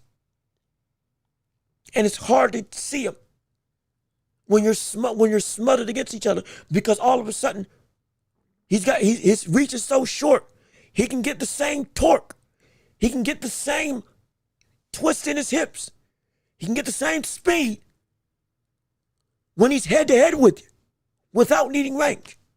And oftentimes, that's how he catches his opponents. When he's right there in front of him, and it's a shot coming up with his head down that you can't see. And all of a sudden, oh shoot, I did not see. It's somehow it got behind the guard, or my guard was down, because I saw his hands here. And I didn't see his hands coming up. Next thing you know, boom, I'm caught on the temple. Oh shoot. Oh, this is bad. I'm backing up. That's what can happen. So it's dangerous. I'm excited for it, boy. It's going to be a dangerous fight. And I can't wait to see it. But again, We can't wait. We're going to have more talks as this fight gets closer and closer. We're going to have more conversation about the world of boxing and beyond as we keep on going through the week. But again, we got to get out of here. We got to end the show because it's been great. It's been phenomenal. But we got to head home and go and enjoy our day. So with all that being said, this has been another episode of The Watch with me, your host, John Lewis. We appreciate all of you tuning in and listening to the show. Thank you for tuning in and enjoying the day with us on today. Everybody who tuned in and showed up, we appreciate your time. Be sure we're going to be back here on Thursday, talk about the world of boxing, talk about the world of sports. We're going to have more topics of discussion, more debates, more conversations, all of that coming into fray. Thank you to everybody who tuned in to the show. If you want to support the channel, we got Cash App and PayPal, links down below in the description. If you would like to come and support, anything we'll do to help us out to keep the show bigger, to keep the show going, make it bigger and better. Leave a like on the video, comment your thoughts and opinions, subscribe to the channel, keep on sharing the show with everybody you know. Be sure to put in the chat what you like or didn't like about the show, and we're going to be back on Thursday covering the world of boxing and beyond right here on YouTube. Be sure to rate us 5 stars on every podcasting platform on wherever you listen to podcasts. Before we get on out of here, we got pound for pound for the world of this show. Who are the top commenters of today? We got number 3 being the likes of Young Guns, number 2 being OG Blaze, and then number 1 being Al Booger. That's right, he returns Al Booger to the number 1 pound for pound commenter for this show on today. Rounding out the top 5 is who was it? Ninja, or in this case I believe Nick Kangaroo as put on this one, but normally Ninja, who's behind the screen doing that, and then Love King rounding out the 5th spot as the top 5 commenters for the show today. It's been a phenomenal show. I appreciate all of you tuning in, and again, we got more discussions, more comments, more debates, more questions, and more things to delve into coming next week, and we are going to be ready to have some fun, no question about it. But I've been John Welch. Y'all have been wonderful. Peace and love. How we right here? Yes, sir. We're going to see you all on Thursday. Be safe, be blessed, and we are out of here.